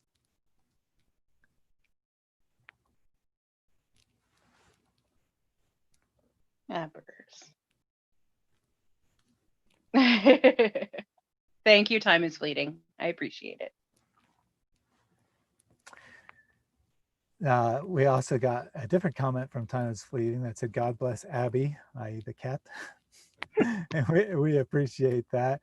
The Star of Ram, and I'm not actually sure what that refers to, but I assume that is an Islamic reference there. Wilson just said church fathers. I think that means he would like to learn about the church fathers. And the hard part about the church fathers is finding historical references that are reliable. Right. But you could, in a lot of cases, the writings tell some about themselves. Yeah, the writings tell some about themselves, but anything deeper than that, you want, if you want to actually have, a lot of information and actually learn about them in depth, finding reliable, valuable sources that are, 2,000 years old is complicated. Yeah, but Reasoned Answers Ministry. Oh. I got a cat hair in my eyeball. Well, thanks for clarifying what RAM stands for. Didn't catch that reference. the church fathers, and I don't know if this is something that you would be interested in or not, but the church fathers are really important because they provide an important check on our exegesis that, if we go to a passage and we think we know what it means, just looking at it from our 21st century perspective, and, we think it's teaching one thing, well, then we can go to the church fathers, the writings throughout church history, and see if anyone else shares that same perspective.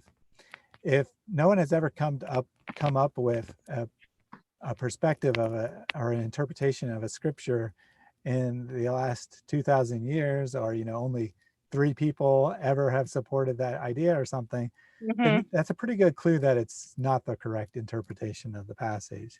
Yeah. The earliest writings in theory would have a more direct connection to the people and events described in the New Testament. They certainly would have a more direct connection to the culture. With writing, there is always a lot of stuff that's left unsaid because it's part of your shared cultural background. Yep. And that's even more true with the Bible, that it was written in what's called a low context culture, that everything that, there's a lot more left unsaid than what we would leave unsaid today, that the cultural context is much more important, and it's still super important even today, but it was even more important then. So if we really want to understand things, if it's plenty clear enough that we can get the basic message of the gospel just by reading it casually. But if we really want to get the maximum depth, the maximum understanding, we need to kind of try to recover the original culture as best we can. Yeah.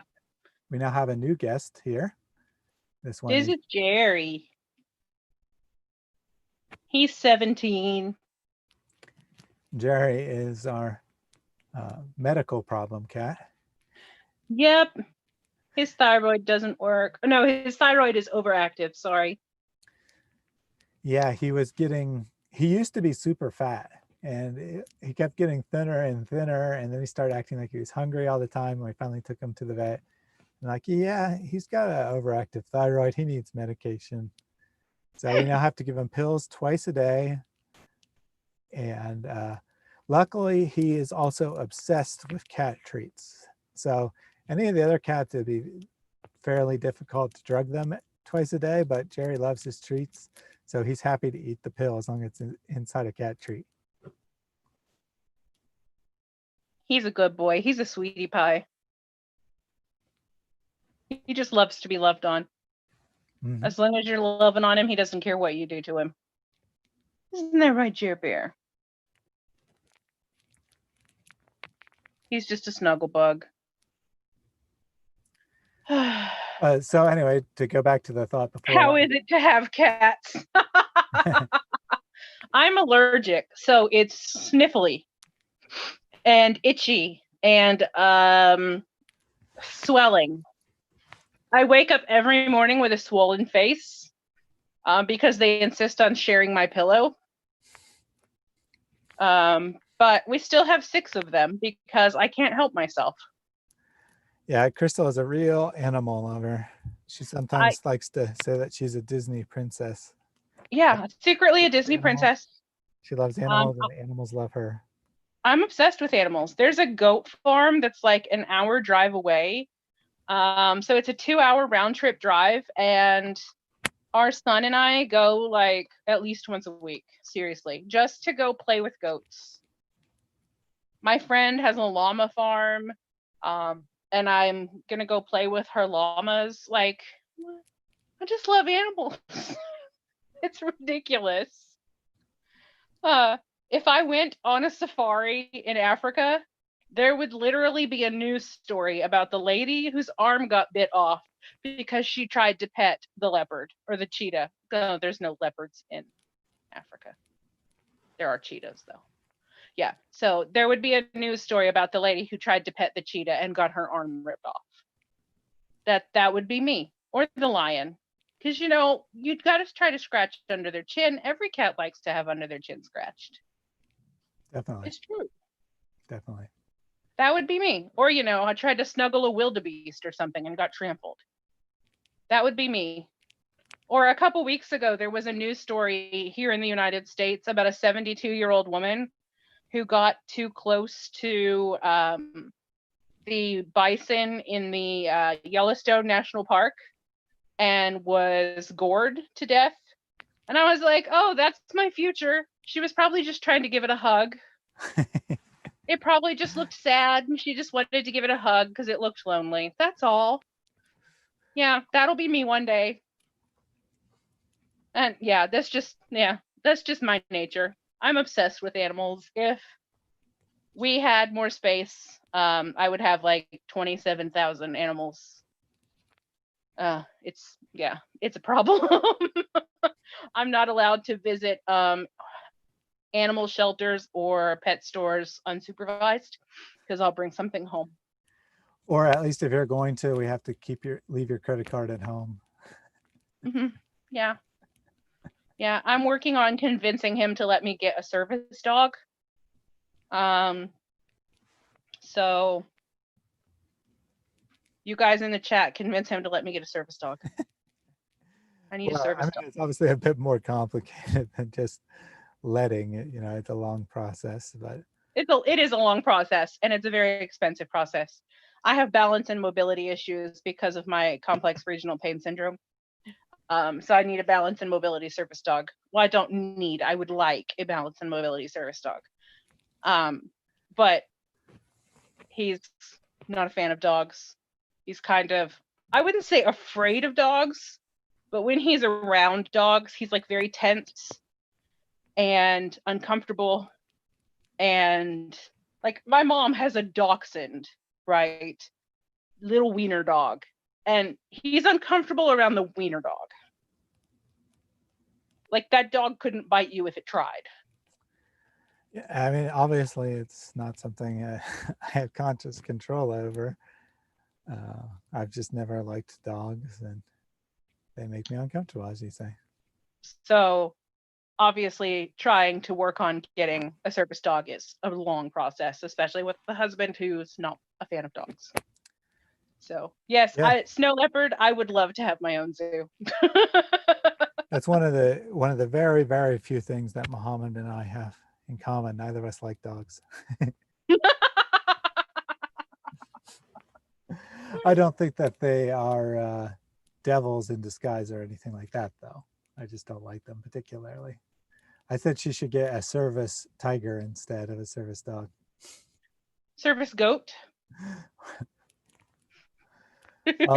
But going back to the question about videos on biblical exegesis, you may or may not know that we have a second channel called Reasoned Worship, and each week we look at 4 Bible passages. We have a group discussion on them, and then I have a prepared teaching on one of those. Recently, as of a few weeks ago, I started actually formally writing up a sermon, if you will, on it. And it definitely concentrates on understanding the passage, you know, pointing out connections throughout Scripture, occasionally looking at important words in the original language, and you know, kind of get a deeper appreciation, because translations are excellent, but you can never have exactly perfect one-to-one translation from one language to another.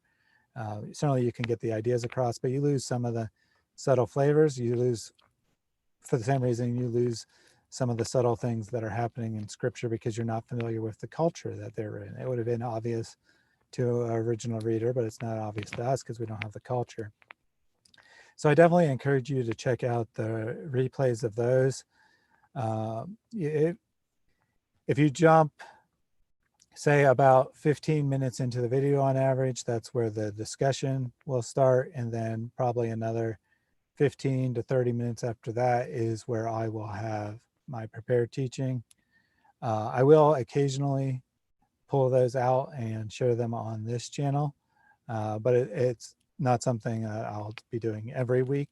So I definitely encourage you to go over there and check those out if you like my videos on biblical exegesis, because it's kind of the same focus. You know, it's not for everyone. Not everyone wants to take this intellectual look at scripture, but for those who are interested in it, I definitely encourage you to check that out.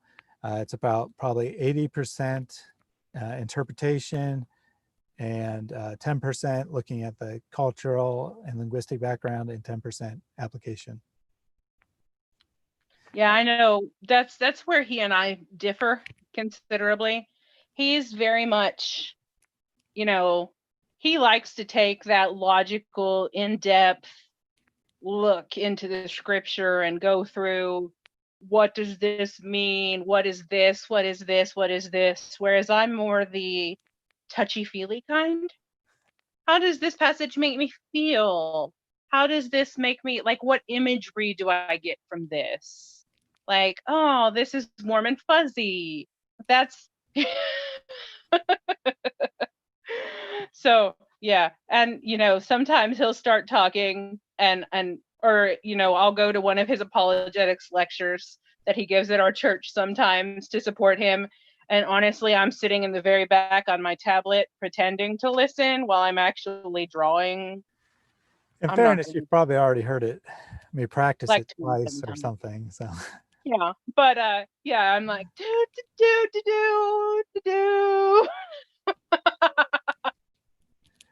Our so brains are just wired completely different. so a little while ago, while we were discussing that, Lefty also added I'm also curious about the church fathers. We don't have any books regarding church fathers in Bahasa, Indonesia. And I think that that's probably, well, first of all, they aren't exactly common. Even in the West, is not something that a lot of people, unfortunately, are that interested in. Okay, well, maybe that'll be my first. I'll do a series on the church fathers. Yeah, unfortunately, That'll be fun to research. I think it's partially because of the historical background of the Reformation, that to get away from some of the abuses that were happening in the Catholic Church, we kind of gave up our appreciation of Christian history. We want to say that we are scripture alone, which is fine for establishing doctrine, but I think we definitely lose something when we ignore our history, when we forget about the millions and billions of Christians who have come before us. We don't have to go to the scripture and start over. We can build upon the many great minds that have lived before us, and the church fathers definitely do that. And the same thing that people are afraid that, oh no, these are all Catholic figures, but what we know as the Catholic Church, the things that people commonly associated with questionable doctrine of the Catholic Church, those things all came much, much later. The papacy didn't even become a thing until like the year 300 or so. That was the first time that the Bishop of Rome asserted his own authority over the rest of the church. Each area, before that, each area had their own bishop, and there was no higher structure than the leader of a local area. So, Rome would have its own bishop, and Antioch would have its own bishop, and Damascus would have its own bishop or whatever. And there was no higher authority tying all those together. It was just the Catholic Church, i.e., which means universal. It was the universal church. We all believe the same things. Every once in a while, we might get together and have a council, but there's no one leader at the top.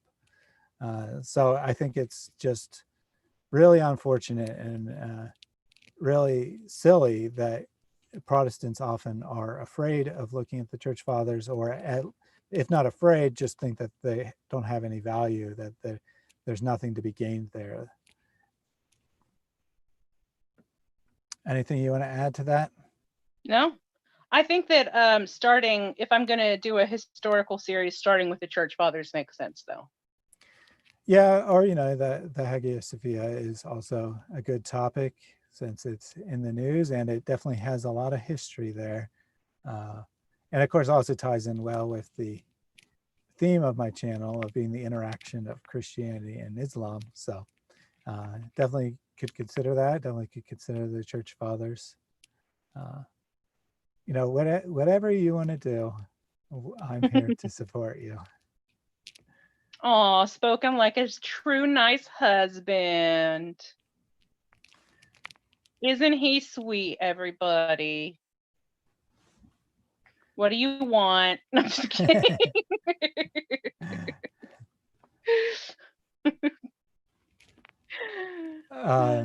So there was some discussion about the situation in Indonesia as far as the interaction of Christians and Muslims. It's unfortunate in the one sense that Lefty pointed out that there aren't apostasy laws, but there are blasphemy laws. So you can leave Islam, but you can't say anything negative about Muhammad. And in theory, it applies to all religions, which is problematic enough, but it's mostly only enforced when people criticize Islam, which is not surprising since the country is 75% or 80%, whatever, Muslim, that they are afraid of criticism. And if I had to try to defend Islam, like I don't know, I was forced to by my social upbringing or whatnot, and I was trapped in the system, I would probably want to censor things too. Even if you think you have a good argument or a good explanation for why Muhammad married a 6-year-old girl and had sex with her when she turned 9, even if you think you have a good explanation for that, it's much easier not to talk about it at all if you can get away with it. It's much better if the vast majority of Muslims don't know these things, because a lot of people aren't going to buy any explanation, and for good reason, because it's clearly immoral behavior from this so-called perfect example for all humanity to follow. Now, some will be able to justify it in their mind, saying it was culturally acceptable, it was normal at the time, whatever other excuse, or they'll say that those stories are false. If those stories are false, then Islam is false, because the same people making those stories were making all the other stories about Islam. But human beings can hold this inconsistent position where they reject things they don't like and apply a different methodology for things they do like. That's human nature. We do that shit all the time. Oh, pardon my language. Yeah, I want exactly. this. I don't want that. We have this almost need for instant gratification. So, we're going to pick and choose what we want and how we want it and how it applies in our lives in that moment. It's like I've seen some churches that have that God is still speaking. They use that slogan as a way to reinterpret the Bible for how they want it to be now. It doesn't work that way. Yeah, and definitely, I was trying to say that this is a human thing. This is a thing that humans can do. A lot of people do it with Christianity. They find some parts of the Bible uncomfortable, and they just say, "I don't believe in those parts." Yeah. To go with a not so controversial issue that people almost never talk about, the Bible's pretty clear that divorce is a horrible thing. That there might be a few isolated situations where it becomes absolutely necessary, but it should be the absolute last resort, and that people who get divorced without sufficient reason and then get remarried are committing adultery. And we just kind of accept that divorce is acceptable, at least here in the United States. that it's perfectly ordinary for Christians to get divorced for no real reason other than I don't want to be with that person any longer. And we say that, that Jesus didn't really mean what he said. The Bible doesn't really mean what it says when it says that God hates divorce, and so forth. We can just ignore the parts of the Bible that we don't like, and we can hold the rest as true, and we don't necessarily feel a tension because we don't really look at things and say, I need to accept all of this. I need to judge all of this by the same standard. I do need to look at it with understanding for the culture it was written, see what God is really telling us here. But I can't just reject something because I don't like it. I can't just reject something because it doesn't feel right to me, because that's not a reliable way to judge something. Our emotions are important. They are a good quick way to judge something. You can't, in an ordinary situation, you can't sit down and do a deep analysis of what's going on, and your emotions help you react quickly and usually accurately. But if we want to really be sure about what God is saying, then we need to take the Bible seriously. We need to really look at the original meaning of the text, and we need to apply that whether or not it's something that's comfortable for us, whether it's something we like. Absolutely. And it's not going to be comfortable all the time. Sometimes it's going to be friggin' miserable, to be honest.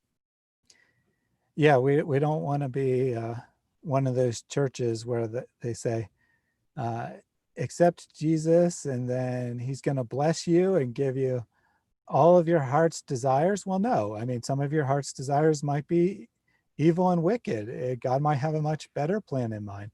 Maybe he'll give you material wealth, but probably not. I mean, let's be realistic here. The Bible speaks about wealth often, and it's almost always in a negative context. So if you're going to a church that is saying, the reason you're not rich is because you don't have enough faith, or you didn't give a large enough seed donation to demonstrate your faith, well, there's something severely wrong with that church. They may even quote some Bible verses. You can take a verse and take it out of context and make it look like it is teaching wealth. Like you could say, oh, God blessed Abraham greatly. He gave him much material wealth. God wants to do the same for you. Well, no, not really. That's not the point of the Abraham story.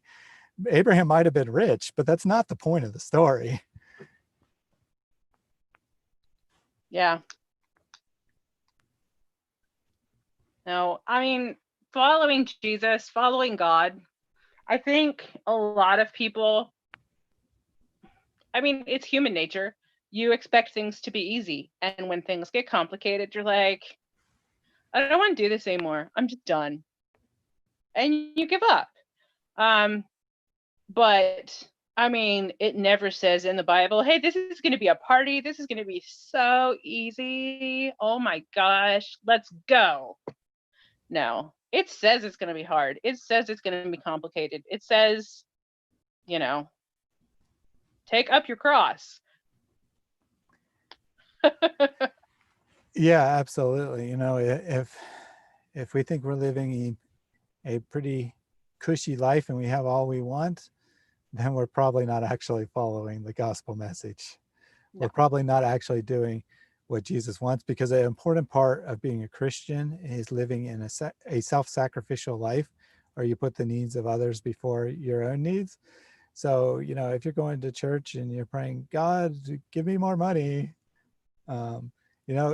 maybe in some context that can be legitimate, like, a church praying for more funds to advance its missions. I'm not saying that money is inherently evil, but looking out for, and I'm not even saying that, being concerned with your own needs is inherently evil, but it's not the ideal. It's not what we're called to do. And we certainly shouldn't expect to be rich just because we are Christians. We shouldn't be looking to God as some sort of magical genie in the sky that we clap our hands and get down on our knees, and then whatever we say, he's going to grant. That would be utterly silly. But unfortunately, there are churches out there that teach that exact message. And I mean, not surprisingly, they're quite popular.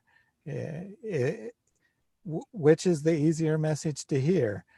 Convert to Christianity and be persecuted and potentially lose your friends and your family and have no assurance of a nice life, or convert to Christianity and God will give you whatever you want. I mean, obviously, there's a severe difference in the appeal of those two messages, but one of them is true, and it's not the one that says you can get all kinds of nice things. Yeah, definitely.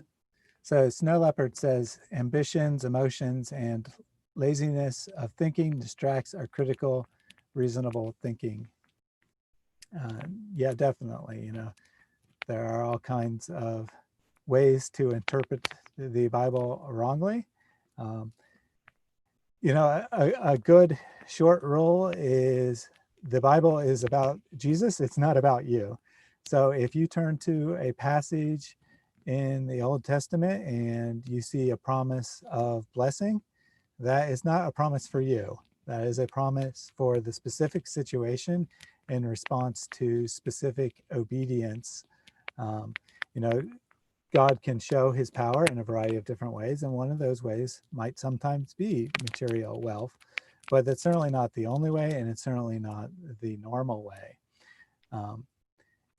So, if you just open the Bible to a random passage and you see yourself in that passage, whatever benefit you might get out of that, it's probably not the right way to read that passage. Lefty says, from a history point of view, can the Bible be historically proven? And I would say absolutely. Now, you can always change your standards to get the result you want. And I have had multiple atheists, when really pushed on the issue, say, well, you can't know anything about history. And you can apply that method. You can say, I can't know anything about ancient history, therefore I can't know if the Bible is reliable or not. However, if we look at the normal standards given by, established by historians for the purposes of normal historical inquiry, as long as we don't put as one of our rules anything that appears to be supernatural must be false, then we can say that the Bible is reliable. We can test, for example, Luke Acts, and we can see that Luke makes an extraordinary large amount of incidental historical claims, about the names of rulers and their titles and the regions and geography and names of people, all kinds of tiny incidental details, and they all match up. There are a few isolated details that skeptics always point to that are historically uncertain. That doesn't mean they're false. It just means we cannot be sure whether they happened. Like one of the most popular, say, like the massacre of the innocents. Well, problem number one is we call it the massacre of the innocents when it was probably, a handful of children, like 5 or something, based on the population of Bethlehem at the time and, the average birth rates. There probably were only 5, maybe a dozen children in that age range. We can say it's perfectly compatible with Herod's character. But yeah, we don't have any historical record outside the Bible that Herod ordered children under the age of 2 to be killed in Bethlehem. But we have records of him ordering, similar type things. We certainly see that from actual historical sources. We see that he was ruthless. We see that he was paranoid. So, I mean, it's perfectly consistent with his character. And frankly, it probably wasn't big news that a dozen children were killed in a small town. There was no reason for any historian writing the history of Israel or the history of the Roman Empire to mention it, because it was just a really minor thing. Yeah. And, unfortunately, that kind of thing happened all the time in the ancient world. People lost their lives for no good reason, all the time, and most of those events were never recorded in history. Yeah, Uh, absolutely. So, when we approach the Bible from a reasonable standard, we can see that there is definitely a lot of historical information in it. Now, of course, you can never prove from a historical standpoint that Jesus was actually God, because, you could say that, well, there's other stories of miracle workers. People had ways to fake miracles or whatever. People uh, accepted miracles as something that could happen.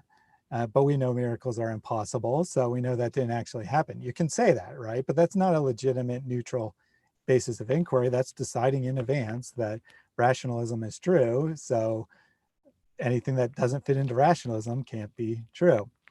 And it's actually very interesting because, 150 years ago, 200 years ago, we saw the rise of biblical criticism. We saw people digging into the Bible, trying to see whether it was actually historical, whether it could actually be verified or not.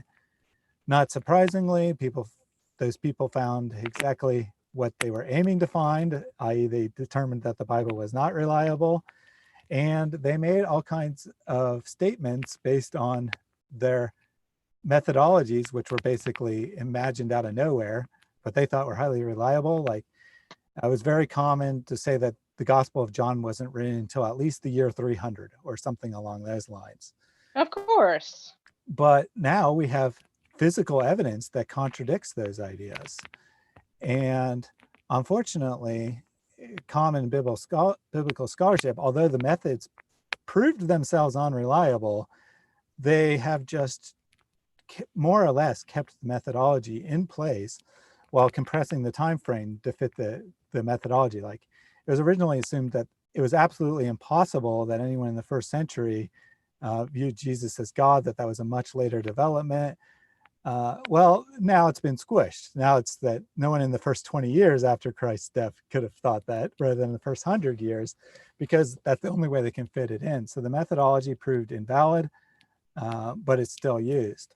However, when we turn to the works of classical historians, they are much more open to the New Testament being a reliable historical source. They look at, say, the book of Acts, and if they're not theists, they would deny that the explanations offered that, God was acting are true, but they would say the events actually happened. They would say that this meets all our criteria of what's reliable history. We have no reason to doubt this. We don't doubt Tacitus because he records miracles in his historical account. We don't doubt Suetonius because he records miracles. This is just a normal thing that people did at that time. They justified the history they were recording by saying that the gods were acting, and it records accurate history other than the motives or the unseen forces behind what was happening. Those are the author's interpretation, but it's actually history. So definitely the New Testament stands up to historical scrutiny by any reasonable standard.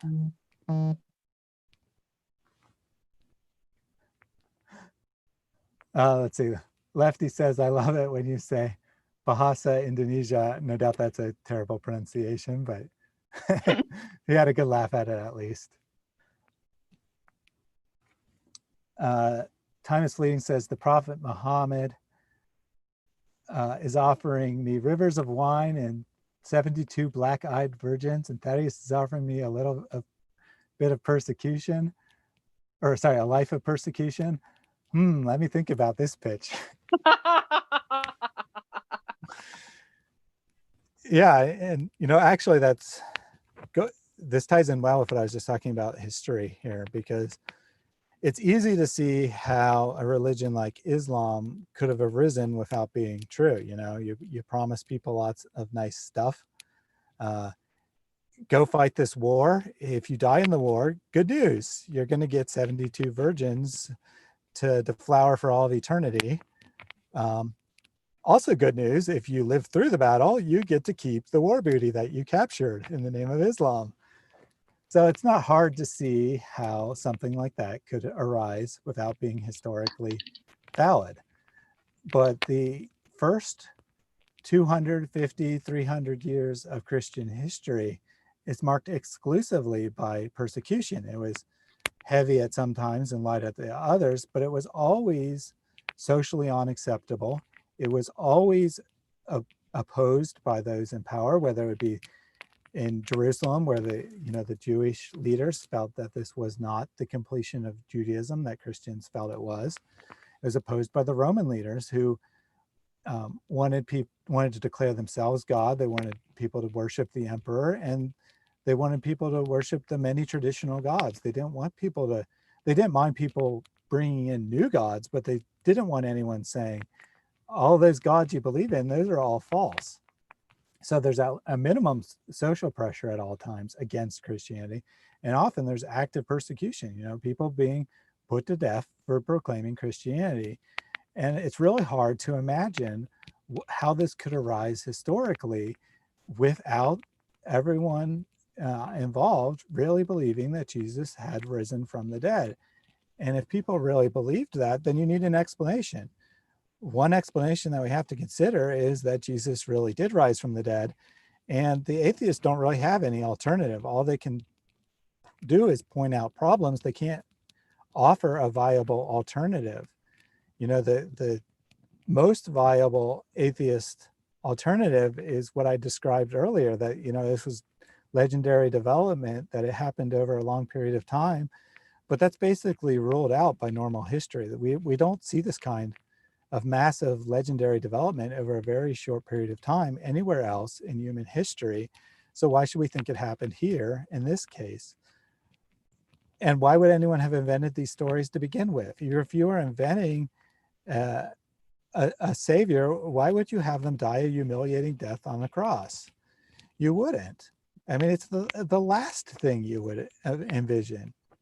You would imagine some military leader, or maybe some person who worked all kinds of nice miracles and then went up to heaven untouched. He lived this perfect life, and because he was such a good person, he was assumed directly into heaven. You wouldn't imagine a figure that was put to death. So all historians, including atheist historians, agree that it's a historical fact that Jesus was crucified. But if Jesus was crucified, then where's this religion developing for? Why didn't the movement just die out? We know that there was lots of messianic movements throughout Jewish history, including in the first century, that had much larger numbers than what we can tell for the Jesus movement before he died. And every single one of those movements died out instantaneously, basically, as soon as the leader died. The death of the leader proved that they were not the Messiah. Yet somehow, when Jesus died, Christianity went from, having just a handful of loyal followers of Jesus to taking over the entire Roman Empire within 300 years. It spread massively in the face of a message that made no sense to the contemporary mind. So it's a really, really strong argument that there's something real there, that this isn't just some story someone imagined 200 years after Jesus died and put on his mouth, like the Hadith literature seems to be.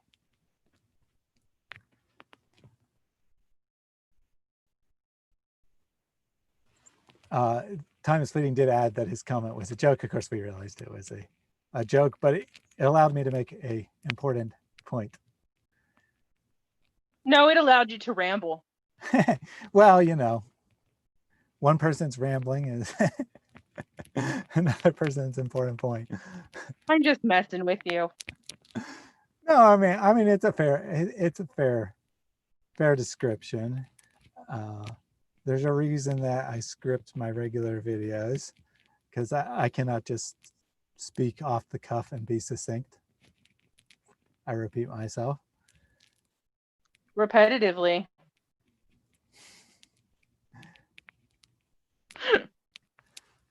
Time is Fleeting added that while we're speaking about persecution, do you really owe it to yourself to watch the film Androcles'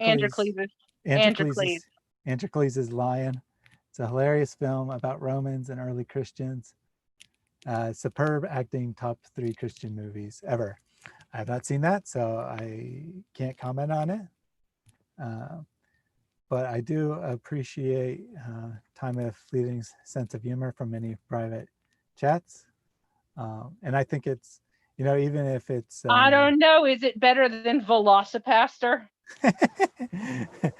yeah, that's what I was gonna say. I think it's perfectly okay to lightly poke fun at our beliefs, because frankly, we know they stand up to scrutiny, and we don't mind having a little fun with them.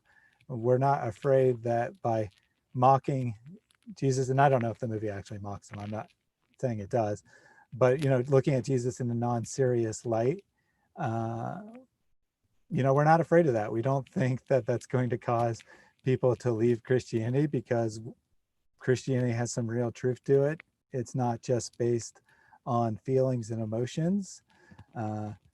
We don't make ridiculous claims like, we love Muhammad more than our own mothers, so if you insult Muhammad, then you're insulting our mothers. I mean, we don't make ridiculous claims like that. Our faith is not so fragile that we can't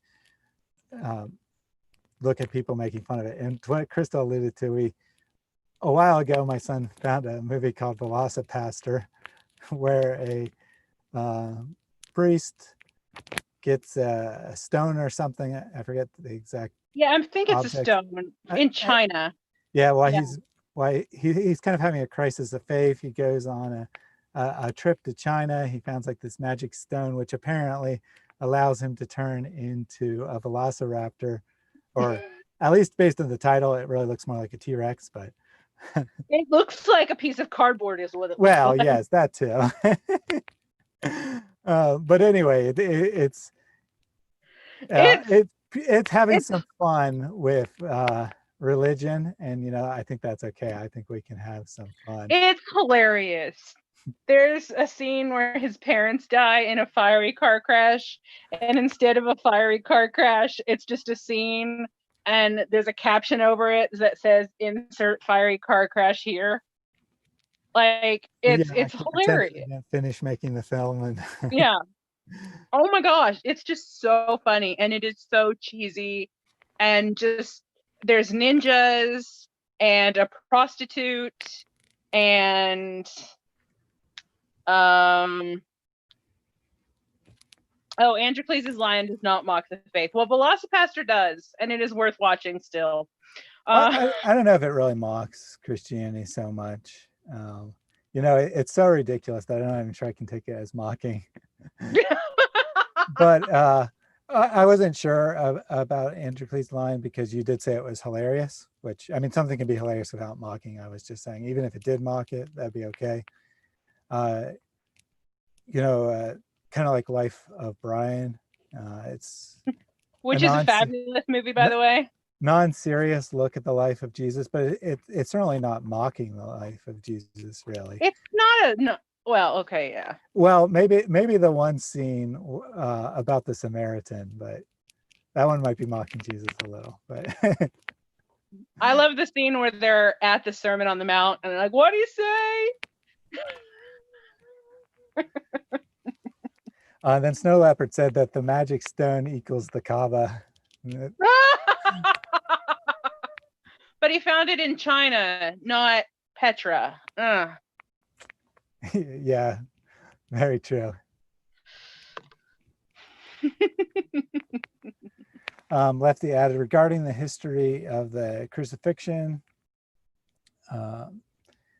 Muslims, well, of course, will try to defend the Quran, which says that Jesus was not crucified, but only appeared to be. And then he says, what historical proof or evidence do they have? And obviously the answer to that is absolutely none. There is not one scholar of any persuasion in the entire world, whether they believe that most of the gospel account is reliable or they believe very little of it's reliable. There's not one scholar in the entire world that would ever look at the Quran and take it as a consideration for a source for historical Jesus studies. It's just absurd to a historian that. Oh, you always pronounce that word so weird. Absurd. Yes, I make a Z instead of an S, sorry. Ah! that someone writing 600 years later could somehow have the true story that no one else knows about, that was never mentioned in any other account from the 2nd century or 3rd century or anything. It's just silly, especially when you look at the Quran and you can see all kinds of sources that underlie it. You can see, how it copied from the infancy gospel of Thomas, and you can see how it copied from the proto-gospel of James, and you can see all these stories that historians would already say are ridiculous nonsense, and then see that they were copied into the Quran.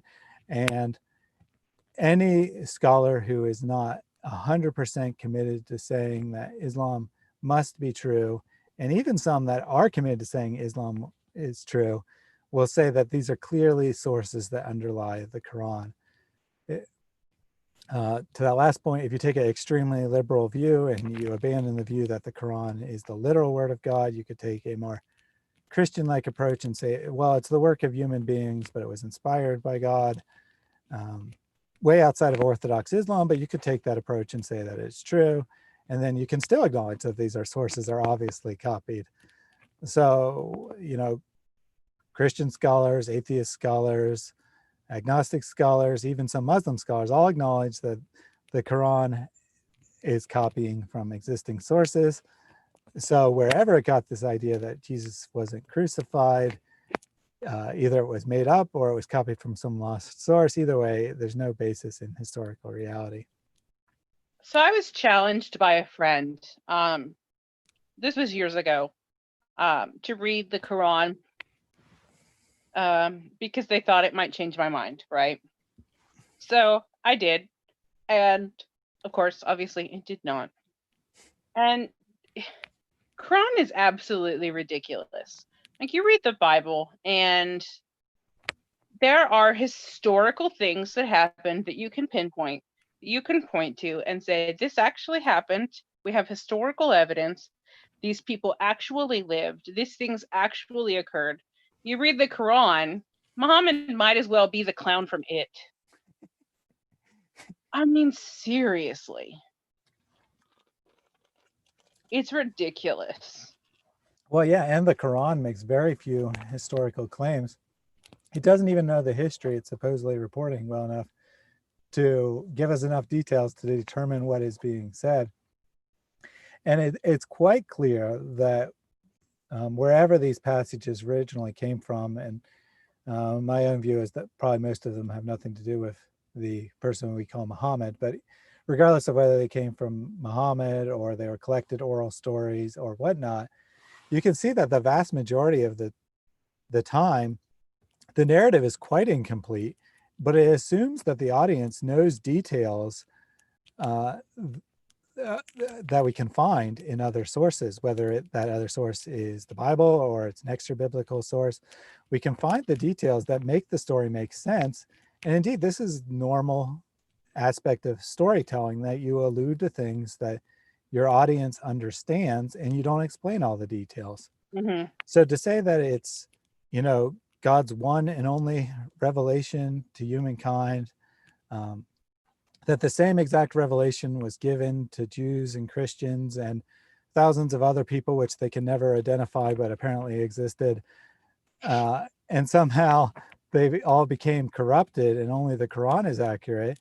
Well, the Quran doesn't have any details, and it assumes you have knowledge about things that are only found in those other sources that are supposedly corrupt. So it seems like the Quran might be the corrupted version of the story, the one that came later and assumes background knowledge of the other sources and is only making minor changes to the existing story that it assumes you know. Okay, It Clown. Can I just call Muhammad It Clown from now on? Works for me. Seriously, that's his new nickname, It Clown. Maybe I'll do that for my next thumbnail. I'll get a Muhammad head and put it on the body of a clown. Holding a red balloon. Come and play with us. Well, you might get binged for a copyright if you go too far. Be careful.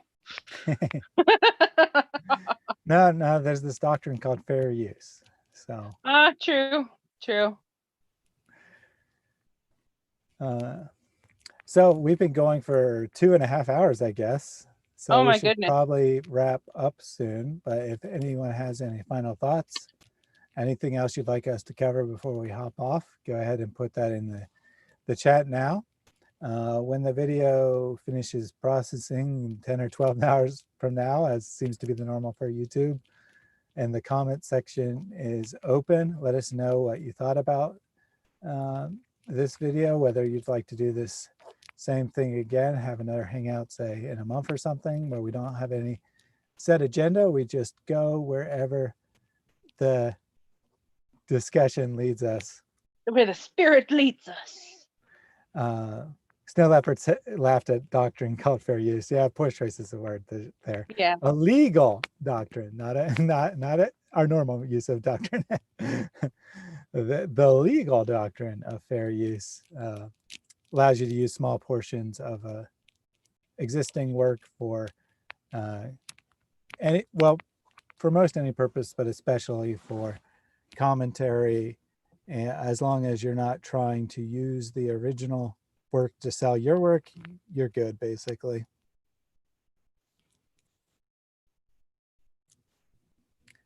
Atheists believe that two rocks banged up in space and created human emotions. That certainly is a humorous way of putting it, Mr. Good-Looking Honky. I like your name. It's really funny.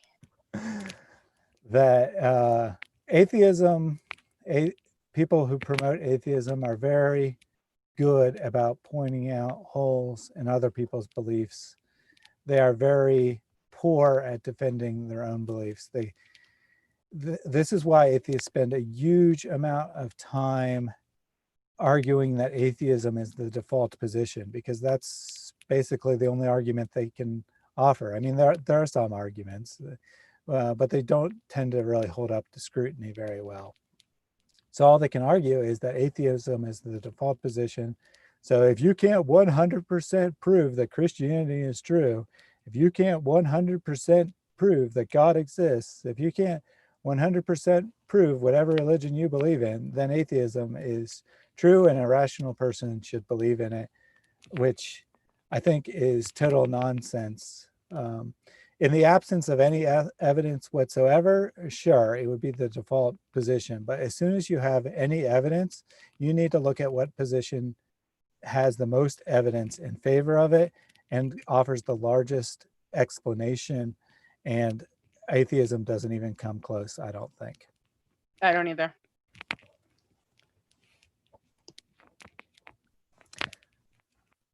So I think that we'll probably wrap it up here. Thank you all for joining us. Thanks for putting up with my crazy for a little bit. Yeah, it's pretty crazy that some people joined us for the whole time. I realized that probably most people who are still here joined late, and not very many people watched the whole 2.5 hours. But that's perfectly good. Now you guys know what Thaddeus has to put up with on a 24/7 basis.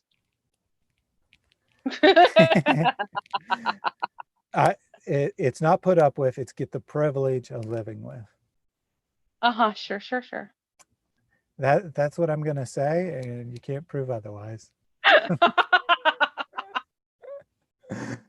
Yeah, so thanks for joining us. I had a lot of fun hanging out with you guys.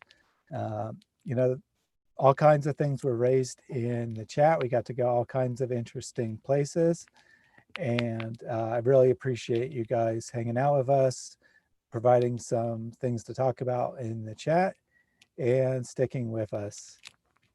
So thank you for that. If you enjoy studying the Bible, consider checking out our weekly service on the Reason to Worship channel, where we have discussion about Bible passages. We always have some really good audience participation, and hopefully my thoughts are worthwhile as well as our Crystal's. But we'd love to hear your thoughts. We'd love to get more perspectives. I'm not the kind of person that looks at the Bible and thinks I have all the answers. I want to hear other perspectives, and I want to change my mind if people have better evidence for how to interpret a passage than I do. He says that, but he's very stubborn. Well, I mean, this from Crystal, the queen of being stubborn, but I mean, I have done research. My opinion is not uninformed, so it is a little bit harder to change my opinion about something, but I do change my opinions all the time when I read new works of scholars that I find more persuasive than previous works, new Bible commentaries that I read that I found more persuasive than an explanation for a passage that I previously thought was pretty solid. So it definitely happens. And I think that we definitely, I'd like to think, let's put it this way. I personally get a lot out of the Bible studies. I can't speak for anyone else, but I personally get a lot out of them. So I think they're okay. Kidding. I get a lot out of them too. So I will keep doing them, but it would be great to have a few more voices in there. I haven't scheduled it yet, but I'll probably have another discussion with Lloyd soon. We have one more video to do on the Law Phillips Dawa manual, and I hope to record tomorrow my next short format video. You're not going to have time. Within the next couple of days, at the very least. It will be continuing the series I introduced about a month ago on scientific miracle claims of the Quran. I'm going to start going through a video by Merciful Servant, which appears to be the most popular scientific miracle video on YouTube of all time. I don't want to 100% say that, but it's by far the most watched I could find, with something like 1.7 million views. And we'll just go through each of their arguments one by one. The first one is the Quran verse that says, every living thing was created from water. I'll ask whether that is really scientifically accurate, and whether, if it is, whether that is knowledge that any reasonable person could have obtained in the 7th century, or whether it's actually something that would have required divine knowledge to know at that time period, as Muslims claim. So thank you once again for joining us. Hope to see you again soon. Have a great rest of your day, and God bless.